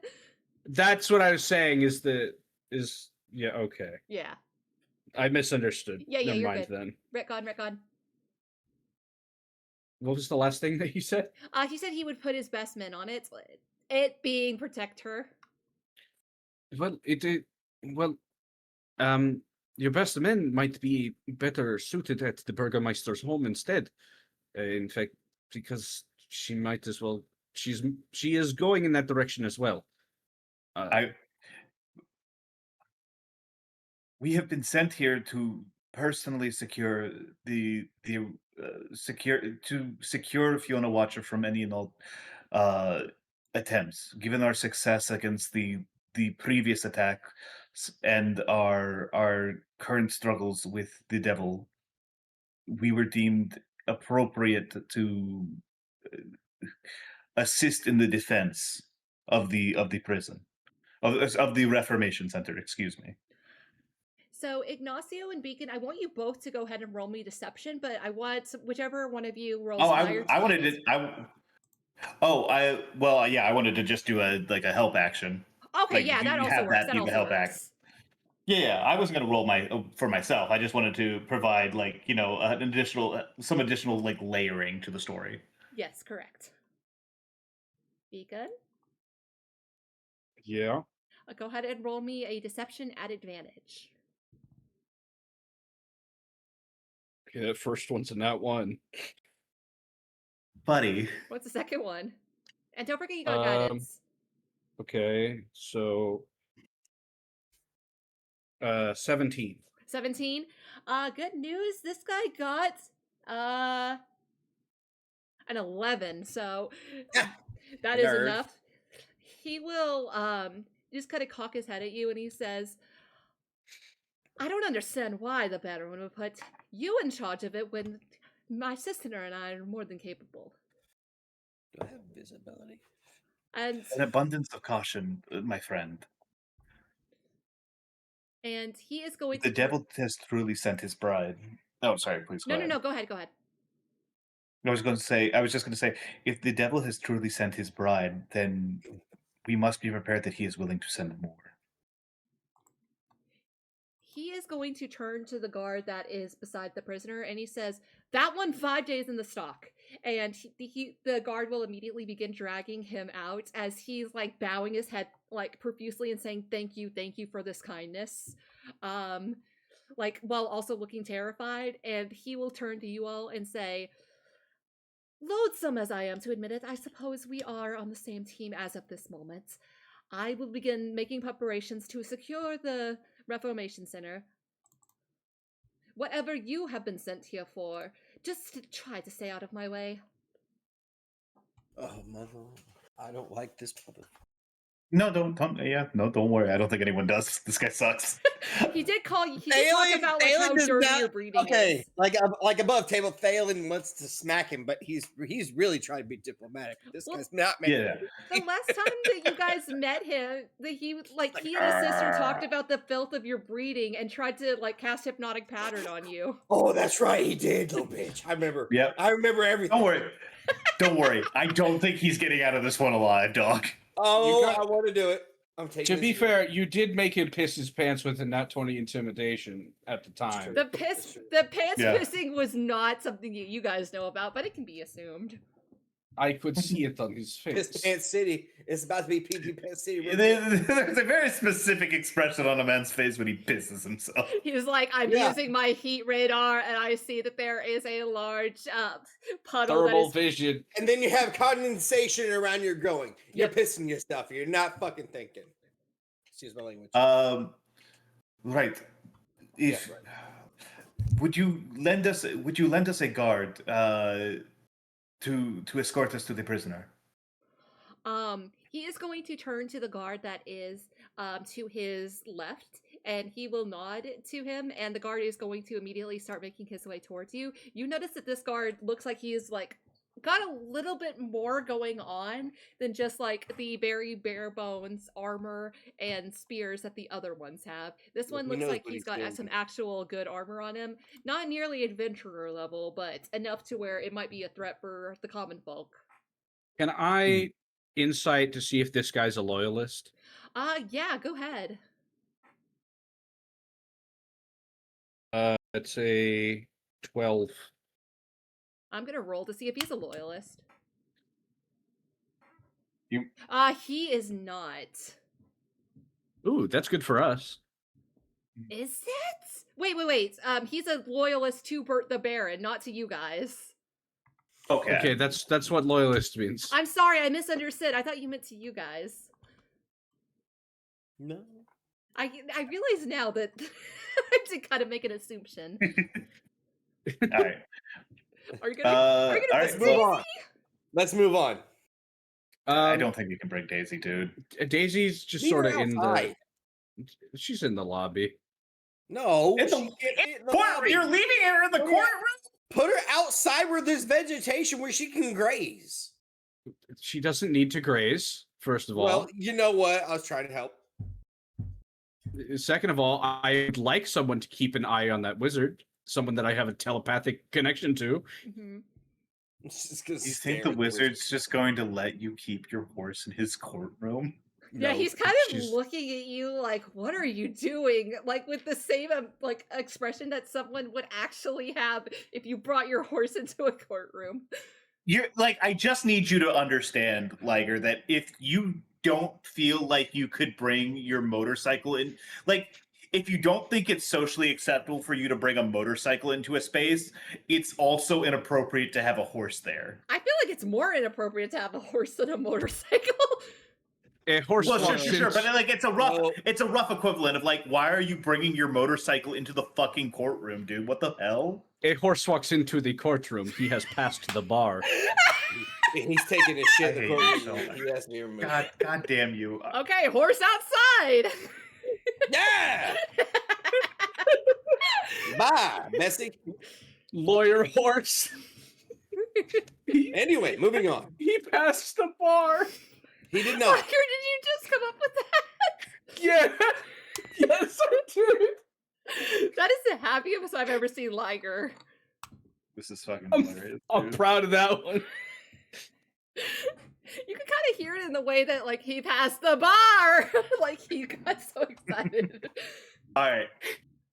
So we're following this guy deeper into the prison? That is correct, yes. He is going to lead you, I guess, wait, can you guys see the courtroom? Yeah. We're in the I can't courtroom. see anything else. Okay, good. I was just like, wait a second. I think you can see this. I can't be 100% certain. He is going to, let's go ahead and reveal some rooms. Which one of these guards is does the super extra special cool guy guard that could kill us have a special token? He's got a snail. Yeah, I like the snail. Happy 999 day, everyone. You would see that he's got like a token of a snail around his neck. There you go. That works. An enchanted item. He likes snails. No. I like snails. Oh, that's just it's so nice. He likes to collect them off the beach and paint them. It's cool. There's no Anyway, I hope here you or else. No. You know, we have a thriving population of snails in the Barovia.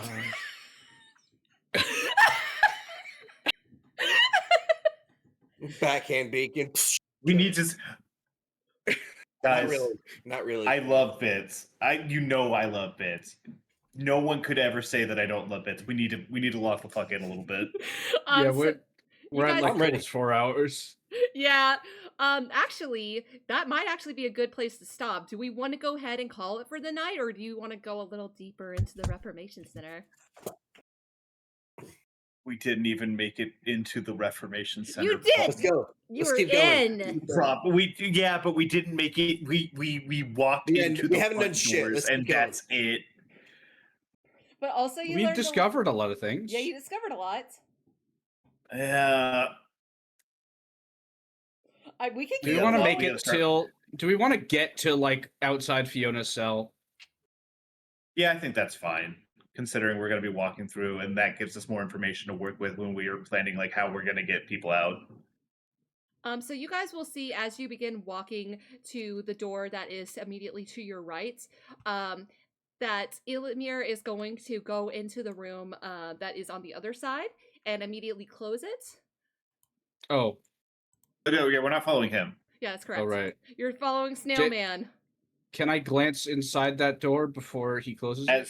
As he's walking through the door, can we see what's behind it? Yeah, go ahead and roll me a perception check. 14 plus 6. That's dirty 20. Dirty 20? 11. 11? I think mine's 10. Yeah, it's 10. A 10? A 10, I'm sorry. Thalin, Ignacio, what did you get? I got a dirty 20. Dirty 20?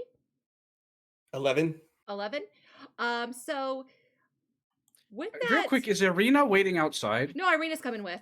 She will also... Okay. Sorry, And do I feel Casimir against my arm? Yes, absolutely. You would feel him like grab a hold of your arm the same way that like someone it does feel like when someone's like when you're walking with someone, but a little bit more romantically. But The tension's high. Yeah, the tension's high. So you would see that as the door is closing, I think that only Ignacio would see this, but you would see that it's a very well furnished room with some bookshelves and a couple desks, along with a wardrobe. And I want each of you guys to roll me an investigation check. Also, as the door closes, are there any stairs in that room, like going up? Like, does it lead up? Okay, so it's just like an isolated, like sort of like lounge, I guess. That is correct. And you would hear, because of your dirty 20, you would hear like the sound of a lock like clinking into place. And I want all of you guys to roll me an investigation check. That's an 18. Okay. 18. Or would it be everyone, or would it just be me? You guys are all looking. Oh, okay. It's Well, That's an 18. okay. Investigation is a +4. That's an 18. 18. Okay. Yay! Thalin and Ignacio, you both would see like you would see a bit of magic that like catches the light as the door closes. So what you gain from that, you're not sure, but I will say Thalin, Can I roll an Arcana check? That's what you just wait, yes, you can, absolutely. I thought you had already rolled that, my bad. Well, no, yeah, that was the investigation check to see that there was. All right. I've also been playing D&D for 3 hours and 45 minutes. 19 on the dice +4. That's 23. With a 23, that would make sense for a glyph of warding, which, given the fact that definitely that was in Victor's spell book, that would make sense if he was able to steal spells from these guys. Can I make, because Casimir's invisible, right? Yes, that's correct. Would it be possible for me to like walk forward slightly so that it's like it looks like I'm still like working at a pretty normal distance from everyone, but it's me leaning into like to where I think Casimir is? Mm-hmm. And can I sub-vocalize so that the or whisper in such a way where like the guard who's escorting us, who's not looking at us, because I'm assuming he's here. Oh fuck, you're right. Shit. You could just mouth if you were to like reach out, touch him. Okay, yeah. And then I'm gonna reach out and touch him, like to try to get his attention. And then I'm going to like mouth glyph of warding on the door, and I'm gonna kind of like poke my head back at the door. Mm-hmm. Might need to dispel that later, because the guard who's escorting us, I'm assuming he's looking ahead and not looking back. So we're basically locked in. No, that's on. No, we're not locked in. That's on like the personal room door, where the elf wizard went. The asshole went. Okay, got you. Yeah, so if we try to break into that, thing, we're gonna get blasted like lightning, like you did when you went into Victor's study. We don't need that to happen again. Nope. Yeah, it's not. That'll be very loud. I hit so hard you turned back into a guy. So he is going to lead you into the side room, and you will see that there are more people here. You would see that there are 2 benches, a pile of discarded clothing, some lockers set up on the east wall. You would see that there are 2 other people that are in this room. One has a black eye and is currently like on the bench over to the far. That is the man. And you would see that the woman who is being like watched. They're behind bars, Balin. No, oh yeah, they are behind bars. There is like a wall of like there. I completely didn't realize that was bars. Good eye there, Ignacio. But you would see that there. It just doesn't. It doesn't make sense for there to be a holding cell and then not have bars. Yeah, it does. So you would see that the older man that is in the corner, he clearly has a black eye, just kind of sitting off to his own. The woman that is in the room is like clearly glaring at you all as you walk in, and he will begin to lead you further in. You would see that this next room, you see many rooms, a wide staircase taking up the center of the room. You would see that there are guards that are coming in and out, but despite the staircase, he is going to lead you to a smaller room that is off to the side, and he will open it up, and you will see a small staircase that leads down, and he is going to just like turn to you guys and say, "Now this leads down to the sensory deprivation cells. So be aware that you're going to lose sight of your senses as you walk down." Shit. Is there any way to ward against such a thing? He shakes his I head. only ask it because if something were to happen where an attack comes, I would not want to be caught unaware in the dark. He is going to shake his head. He says, "You won't be able to hear, but there is still sufficient light down there." I understand. This Thank is you. not a problem for me. No hearing. It's okay. I stab somebody because of you. I have a light. I have a lantern. And he will just like motion back towards where you guys came from, and he will say, "Not all of us are elves, unfortunately. We have to be able to see down there."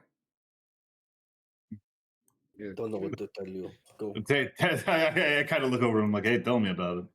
from what I have heard, being an elf Shut is not up, so Ignacio. great here. Okay, so Oh, this is a fucking Damn. prison network. God Oh, damn, dude. fuck me. This is awesome. Well, This is I'm awesome.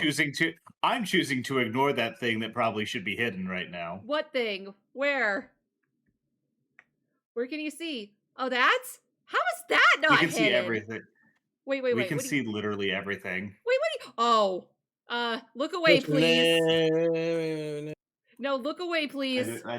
I do Look not see. away. I Turn shall I'm my gonna phone- real quick go to the bathroom. Okay, you did not see anything. You saw nothing. I saw everything. To be fair, like, Oh, there God. was so much there. Now I we don't... can't see anything. I know. No, I'm it's looking up. black. I feel It's like blocked out. there was so much. We saw the locations of a couple of people, and we saw the thing. The thing. Okay, I see. I know what the thing is. I'm not gonna say it out loud. Okay, I'll wait until Liger gets back from the bathroom. I can't believe I didn't hide this one map. This one feels like it was almost more important to hide. I'm not gonna lie. Yeah, and what's worse is that the last time I ran this as a DM, my players didn't make it this far, so I have no excuse not to, like, hide everything. I just forgot to do it in advance. And I was looking at it so often, and I was like, yeah, this is a dark room. Surely I've hidden everything, because I've got everything set to, like, 20% opacity, so I can still see.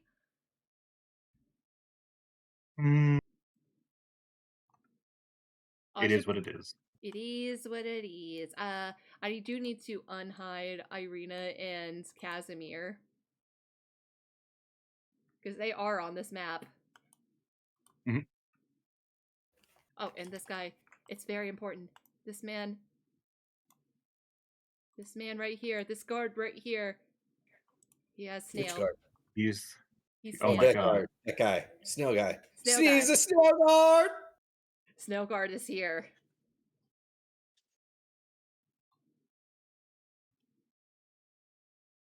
How dare Liger leave at this moment?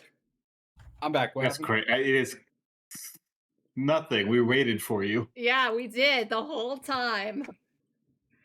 All right. So Don't gotta make me feel like shit about it. You should. You're because the you went to the worst person bathroom. I've No. ever met. No. Your bladder is the source of all evil in this world. On your mark.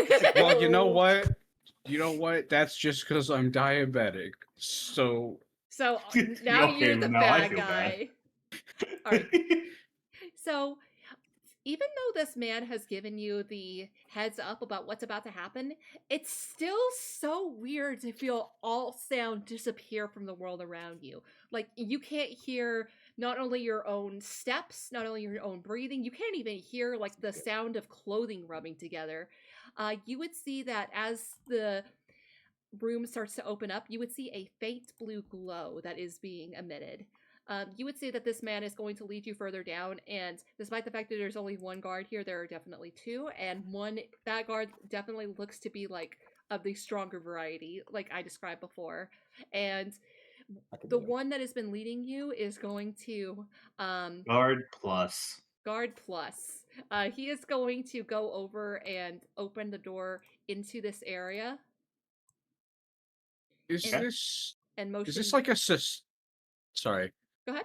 Is this like a sustained silence spell or something? Or is it like something is dampening sound to the degree where no one can hear it?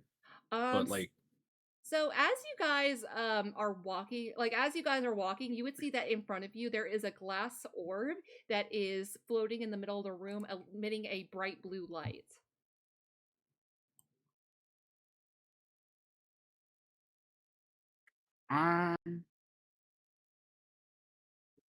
can I test something real quick? What you testing? Can I try to cast guidance? Does that, well, first of all, that requires a vocal component, doesn't it? Yeah. So that wouldn't happen with a silent spell. Okay. Yeah. I mean, that's why I'm asking. Okay. So to check to confirm that. That is correct. You go to talk and nothing comes out. Okie dokie. That orb might be helpful. The guard is going to motion you guys forward and is going to hold up a hand as if to say, like, be careful. And he is going to make a sign of someone walking before putting his finger up to his head and like drawing circles. Oh, do you get dizzy? Crazy. And he is going to begin walking this way. Are you guys following? I'm watching if anything is happening to him while he's walking. Nothing that you can tell, no.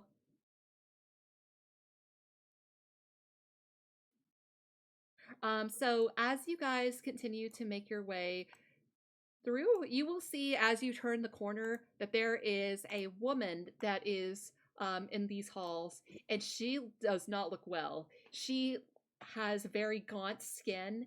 Her hair is very, very matted. Her clothes are practically falling apart, and you would see that the guard is motioning for her to move. She doesn't make any kind of movement, so he goes over and he is going to smack her with the stick that he has, to which point she is going to like cower and try to run into one of these cells to get away from him. And he is going to continue. Okay, so we're killing this. So yeah, he's maybe not. Yeah, we're dealing with this guy later. He's on the list. Was that one of the prisoners? Made the list. I assume. And so is the sensory deprivation like this entire underground, or where the hallway with the orb? So let me see. Well, she said the sensory deprivation cells. I'm assuming they're all like this. Yeah, all of it. Oh, I see. And that's definitely useful. If we need to scuffle with somebody, if something happens where we need to take somebody out, we can easily do it here and then shove a body in a cell or something. So something else you think is strange is that as you're walking through these past these cells, there's definitely doors, but they don't have any form of locks on them. It seems more like the people that are down here are more left to their own devices, which seemed to be the case with that woman who was just walking kind of mindlessly through. And she went into this room? Yes, she went into that room where she is now cowering. Bad. Not my problem. And he Ignacio kind of glances by sympathetically, but it has to keep going at the moment. And he is going to continue leading you down the hall in complete silence until you eventually reach the final cell, which this one does have a lock, like a heavy padlock on it, and you would see inside Fiona Watcher despite everything that she's been going through, despite the heavy, dark bags that are under her eyes, she looks up at you with the same cold fire that she held when you first met her that day, having tea with her and discussing how the Burgomeister would fall. And that is where we are going to end for tonight. Yes. Yeah. This is fucked up, man. I love it. And, I love it. I'm not gonna lie. And in addition, this was not in the module. Yes. Yeah. I mean, the whole Reformation Center is just not there, and Yep. neither are the elves. That is correct. All right, so with that, we have now transitioned into late night bites, this part of the session where we discuss everything that has happened. Guys, I know we got kind of long. This was a 4-hour session so far. How you feeling? I love it. I could have gotten another hour. I wish we got more done. Like I said, I know that like it was one of those things where like we run a lot of bit and like stuff like that, and we did like talk about some very important stuff, and that was important that we laid the table for like set the scene and did like all this for a lot of stuff. Part of me wishes we could have locked in a little bit more, and we could have at least like started the prison break or something. I feel My like bad. it is worth noting that I think that at least me, Liger, and Detdet all have ADHD. Chuck probably does too. Oh, 100%. Who are you talking to? The fact that we were able to get as much done as we did is a great testament to how well we can lock in sometimes. I understand. Once we actually have a point and we drive that point, we get a lot done. It is it like I said, I'm aware objectively that we got a lot done, and we did like quite a bit in terms of like making sure that we were covering our bases and setting our plans and having good interpersonal thing and making discoveries and stuff like that. But something about like, yes, we had a 4-hour session. We went from one building to another building. No, Hey, we deduced and discovered a whole bunch of immutable laws of the land of Kogan Valley. Yeah, sure. I will say that's true. What do you mean? The stuff that you guys have figured out is like some of my favorite stuff in the module. It is really like it does slam home just how fucked up it is when you're like, yeah, like a really decent proportion of the people here are just straight up soulless because everything is cut off and there's just not enough. Well, like it's like that one fucking like meme. It's like divine light severed. You are an automaton powered by neurotransmitters. You're a flesh automaton powered by neurotransmitters. That's literally like, it. There's just like, yeah, there's nothing that's like tying you to like a rich inner life. There's no like, there's personhood, there's intelligence, but there's no spark. And like they'll go through their whole lives thinking they're probably completely normal, but they just have nothing there to back it up. And it's really interesting, especially with Beacon, because Beacon is like a being that believes he has absolutely no soul, but then he's looking at these creatures that physically do not have a soul, and he has such a like better inner working, like inner life there than these people. I wish I had more time to explore that in the moment that we talked about it, but like a lot of stuff was going on around me at the time. It is it's like we said, like we got a little off topic. And we did take a couple of scenes to slow down and talk about our feelings, particularly with Ignacio and Thalin and Ignacio and Arena. I think that needed to happen because like we don't always see it eye to eye, but at the end of the day, he knows and it's not anything bad to Irina or Beacon, but he knows he can trust Ignacio with just about anything. And the fact that I think Ignacio recognizes that like obviously you should try to be like reasonably suspicious of basically everything. Like his experience as like a monster hunter is like that's like 90% of the fucking shit,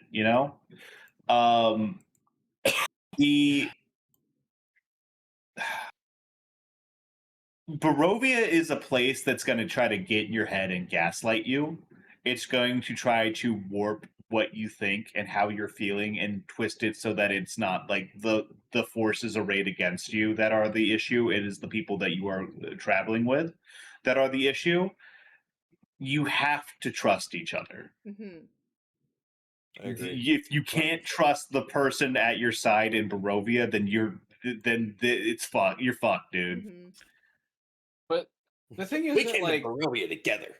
like it's the way that Thalin trusts you in a very specific way in which he will tell you everything that needs to be told, and I will learn literally nothing about his character because his character will not tell me a single thing about himself. Yeah, because you don't got that level of trust.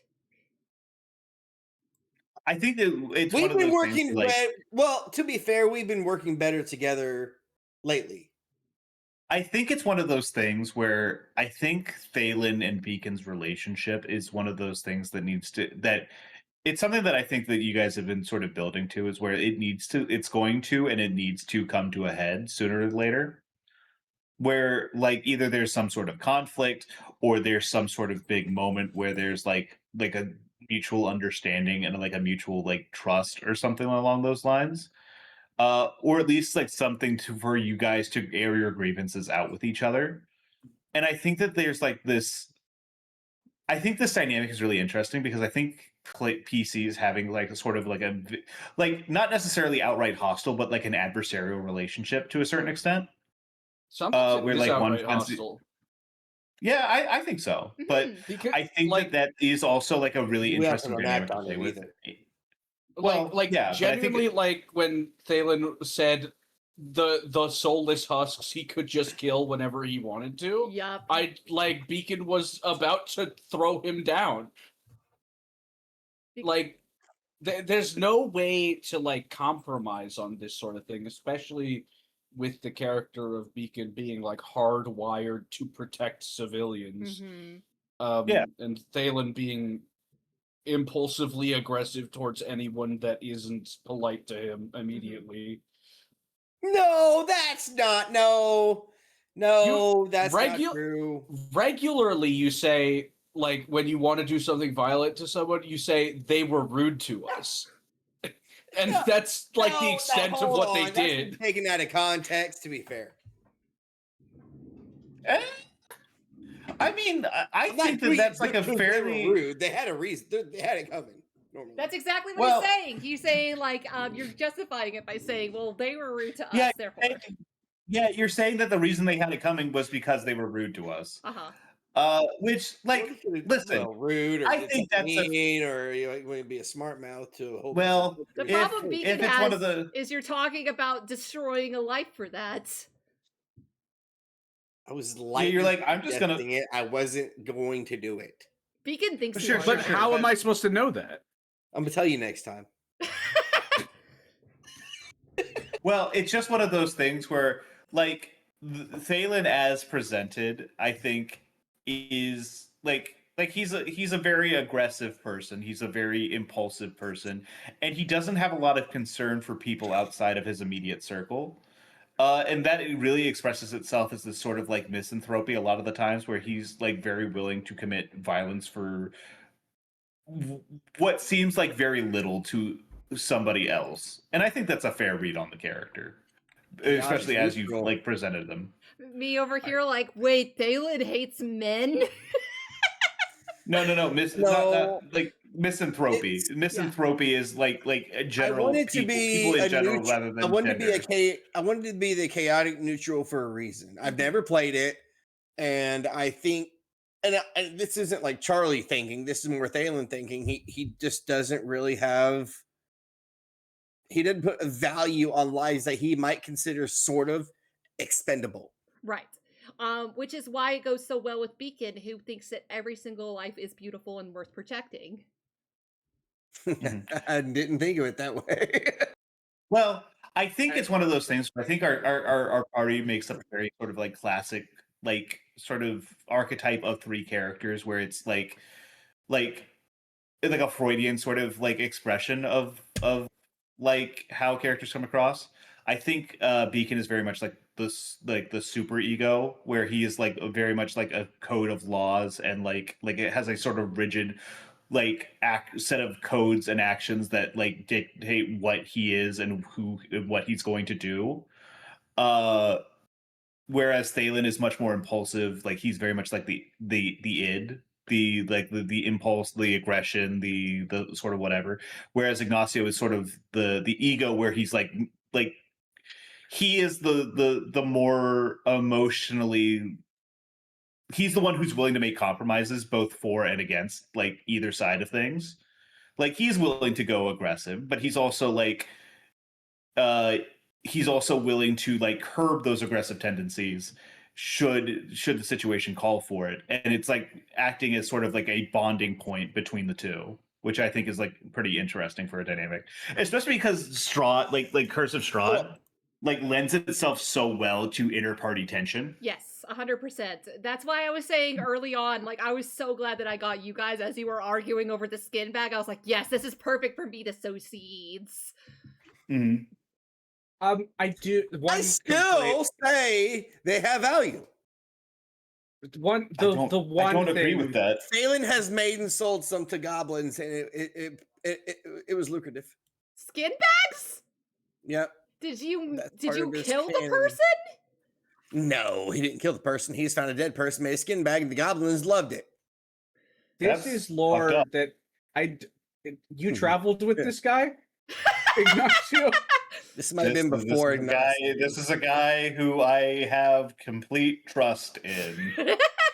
I'm gonna say that probably This came may have after... been a little bit before Ignacio, just like 6 months before. This is either before. This is either before Esther was taken, like specifically when you guys were not traveling, but you were at your family's house, or before Ignacio, but after Escher, where you were by yourself. Because I feel like Escher would have stopped you as well. Not because of Ignacio morals, probably because also would have stopped you. Ignacio also probably would have stopped you, partially out of like a sense of like, don't be fucking with that. That was a person. Yeah, which is what you said last time. An unfortunate consequence of this particular party setup is that I feel kind of bad about this, but it's a necessity. I feel like most of the time, Chuck, we're shooting down your ideas. Yeah, which I do feel bad about too. Yeah, it's just that they really would ruin us. Like as characters, I don't think we can allow. Like you guys have been doing this a little bit longer than I am as far as like all this kind of stuff. Like you guys have more knowledge than I do. So like a lot of times when you say something, I take it to heart and I try to incorporate it best I can without fucking the story. Of course, and like listen, we're sitting here, we're playing D&D for fun. We're trying to tell a story together. Obvious.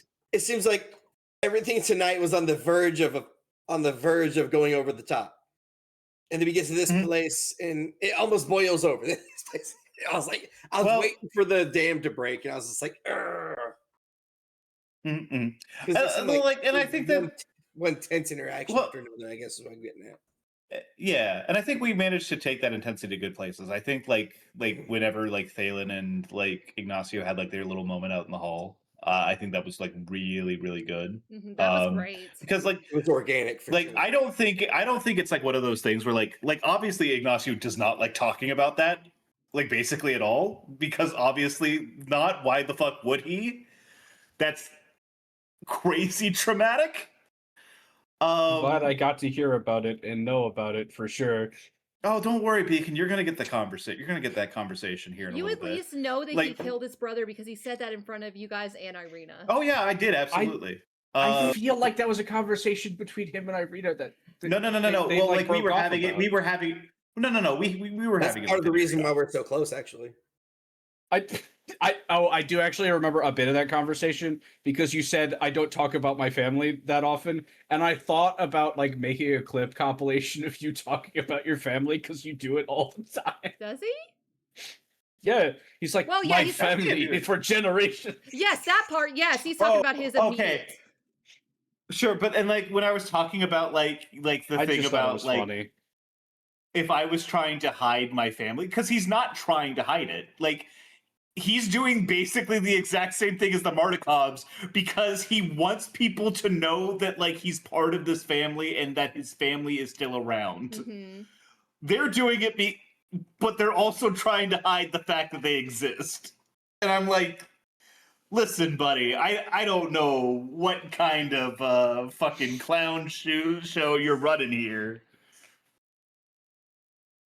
Oh man, It's very funny. They're very they're very silly. The were-ravens.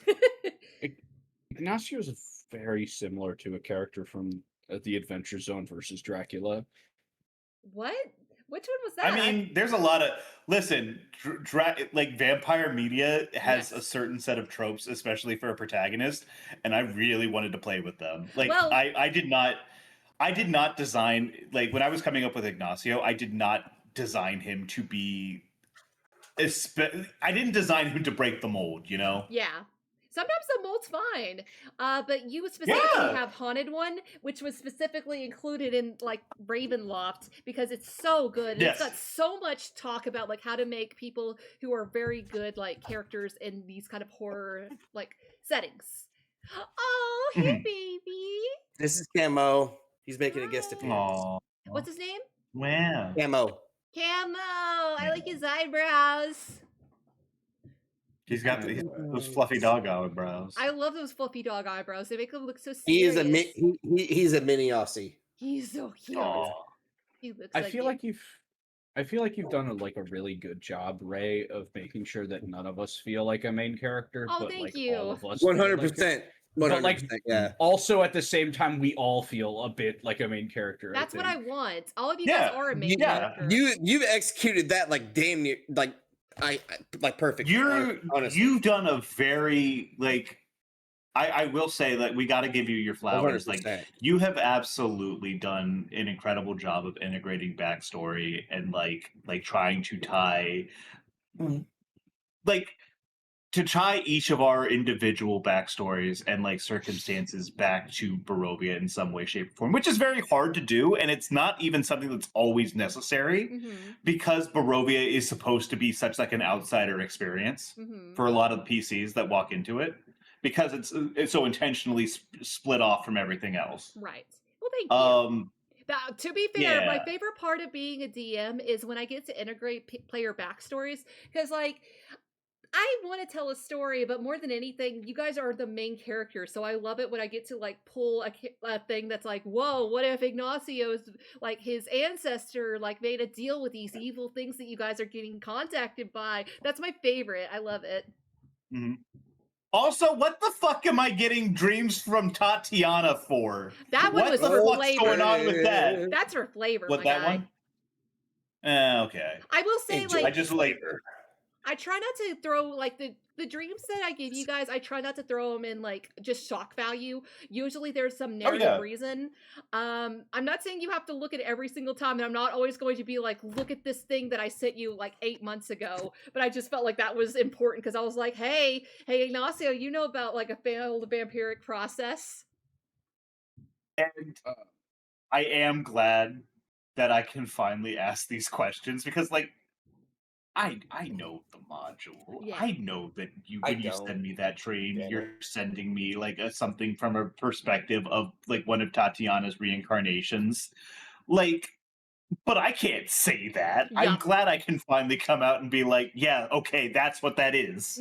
Exactly. To be fair, that one maybe had the least like sense to it. It was just like that one was a thing that's like It was, I have this it cool was a thing collection of scenes. I was just like, I kind of just want to like throw this cool thing at Detdet. So maybe I don't have the most narrative reason to do so, but he's still getting it. Are we getting close to that thing that Detdet freaked out about getting punked about? Possibly. He can't say anything. There's a fair shot. There's a fair shot. I'm not going to say anything more. But I will say we will talk about it when it happens in Late Night Bites.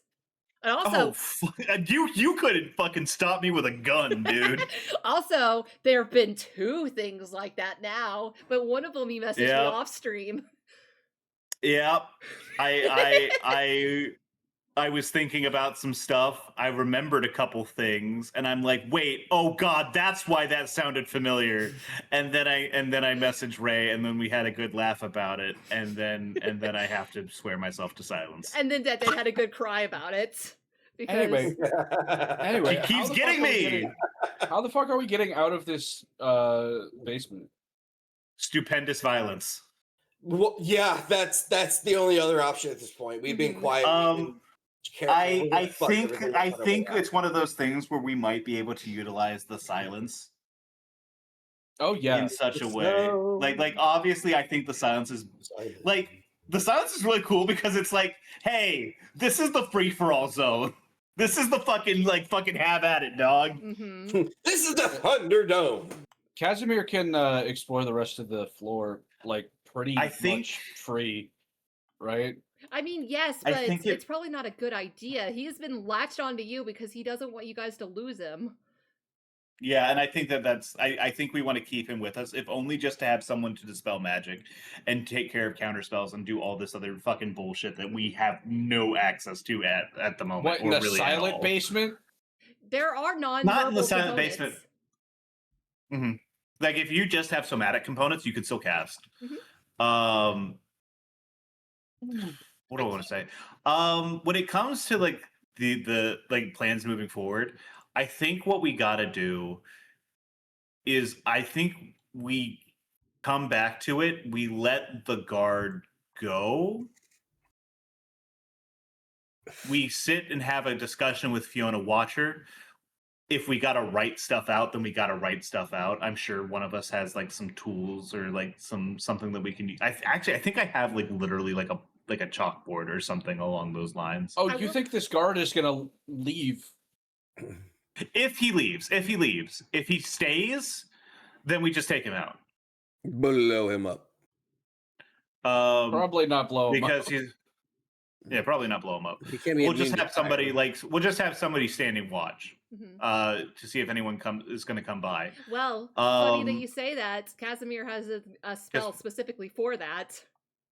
What if we use the disguise kit to make him look like Fiona Watcher, and then put him in the cell, and then put a bag over his head or something, and when they come to get her for the festival. I do like this idea of you give this guy full prosthetic makeup on his face to look like Fiona Watcher, and then you put a bag on his head anyways. I think that's delightful. This is truly the most Liger of plans. What are you talking about? There were no werewolves. You're right. We're not using. You guys are still on that werewolf shit, even though it's gonna work for sure. I think the idea of when the DM is actively making fun of your plans for going on literally 20 sessions now, I think you gotta let that shit go. It's still one of the highlights out of character for me, because we just are having this whole debate. Whoa! But I think did you guys hear part that? of me, okay. I heard it, bit, but I wasn't gonna bring attention to it because it's purely an accident, and yeah. Did you guys hear that? Let's analyze it. We're fucking 4 hours and 20 minutes in. I'm so tired. I think the play might be, and this is obviously preliminary stuff. We're obviously going to talk about it more off stream and whatever. I think we want to try to call a meeting. I think we want to try to get both wizards in the same room. And then slit their throats. Well, I don't know about slit their throats, but we definitely take them out. Sorry about shutting down all your plans, Chuck. I mean, well, listen. Part of me is take them out in terms of maybe we kill them, but also part of me is if we can take them non-lethally and then bind and gag them so they can't cast spells, then if we can pull that off, then we can at least bring them to some sort of trial to help establish legitimacy and show that that what we're offering in terms of governance or in terms of a regime is different from what happened previously, that people aren't just going to start dying, right? I think that buys us a lot of play. You got to stop with this bar. You got to stop with this horse bar shit.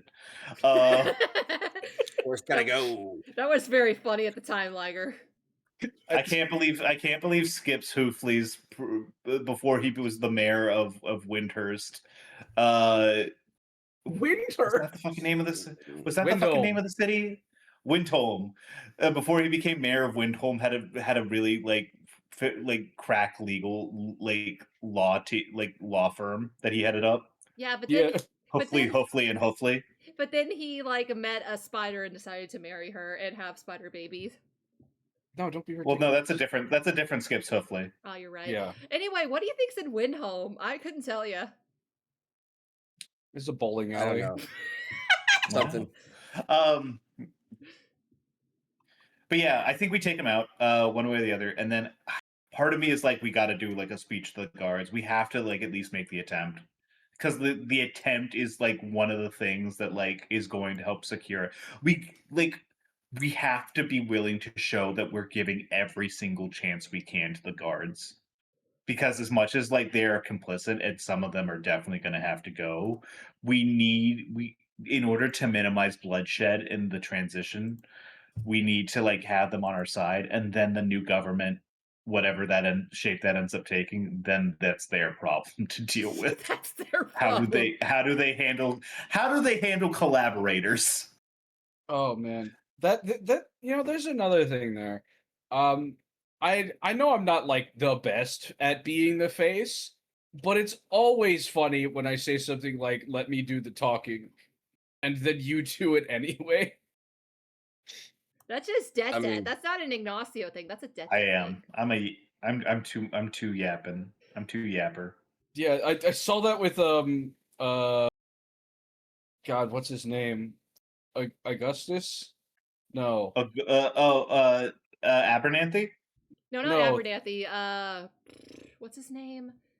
Oh, Bald- Augie. Or not Augie. Bald man. Fucking God. Ambrosius. Ambrosius. Yes. Why it's always a long ass A name. Wait, what was your character for that first game that I ran in Opera? It was a tiefling. I don't remember the name, but it was it A something? Bareth. It was Aerith. Bareth Sarkon. Oh, Bareth. Bareth Sarkon. That's right. It was not an A, but it was a B. Do you guys have anything else? Normally it's normally not an A No, name. It just fam. happened to I'm come out tired. twice because A names make for really good, like long, like wizard names that like are kind of pretentious. And like I know, like he's a knowledge cleric, but like listen, that's the wizard of clerics. Mm-hmm. Let's be real. The best character in that entire game is Augie. Augie's the MVP. It really is. Premium you, bagel. Speaking of that game, we'll be hosting that on Thursday. Where will we over be on hosting Underground that? Tavern 07. Oh, I'm so glad I asked. My bad. Chuck, where might one find more of Willow Manor? Maybe this coming Thursday. Where would they be able to find that? And about what time? Nowhere unless you have the book. Chuck. Oh. Chuck, we're trying to promo your channel, you. Chuck. Oh, we're trying. Oh, shoot! Damn, my bad. I thought he was looking for like material on the module. Listen. I love how checked out Chuck gets during late night bites. He's tired. He's just he is relaxing. He is chilling. Hold on, pull it up. He's moisturized. He's in his lane. He really Indeed. is. He's locked. He's locked in on relaxing. No, it'll be on my channel. It will be at 6:45 Eastern Standard Time. What is your channel? We're gonna get after it. What's your channel? Underground Tavern 07. Yeah. Twitch.com. Yeah. Oh, Detdet. Also, we got a thing to promote because tomorrow we're playing a Fallout. Oh yeah, yeah. Tomorrow I'm playing Fallout with Ray. It's not going to be the whole. We're not doing the whole thing together. Oh gosh, no. Yeah.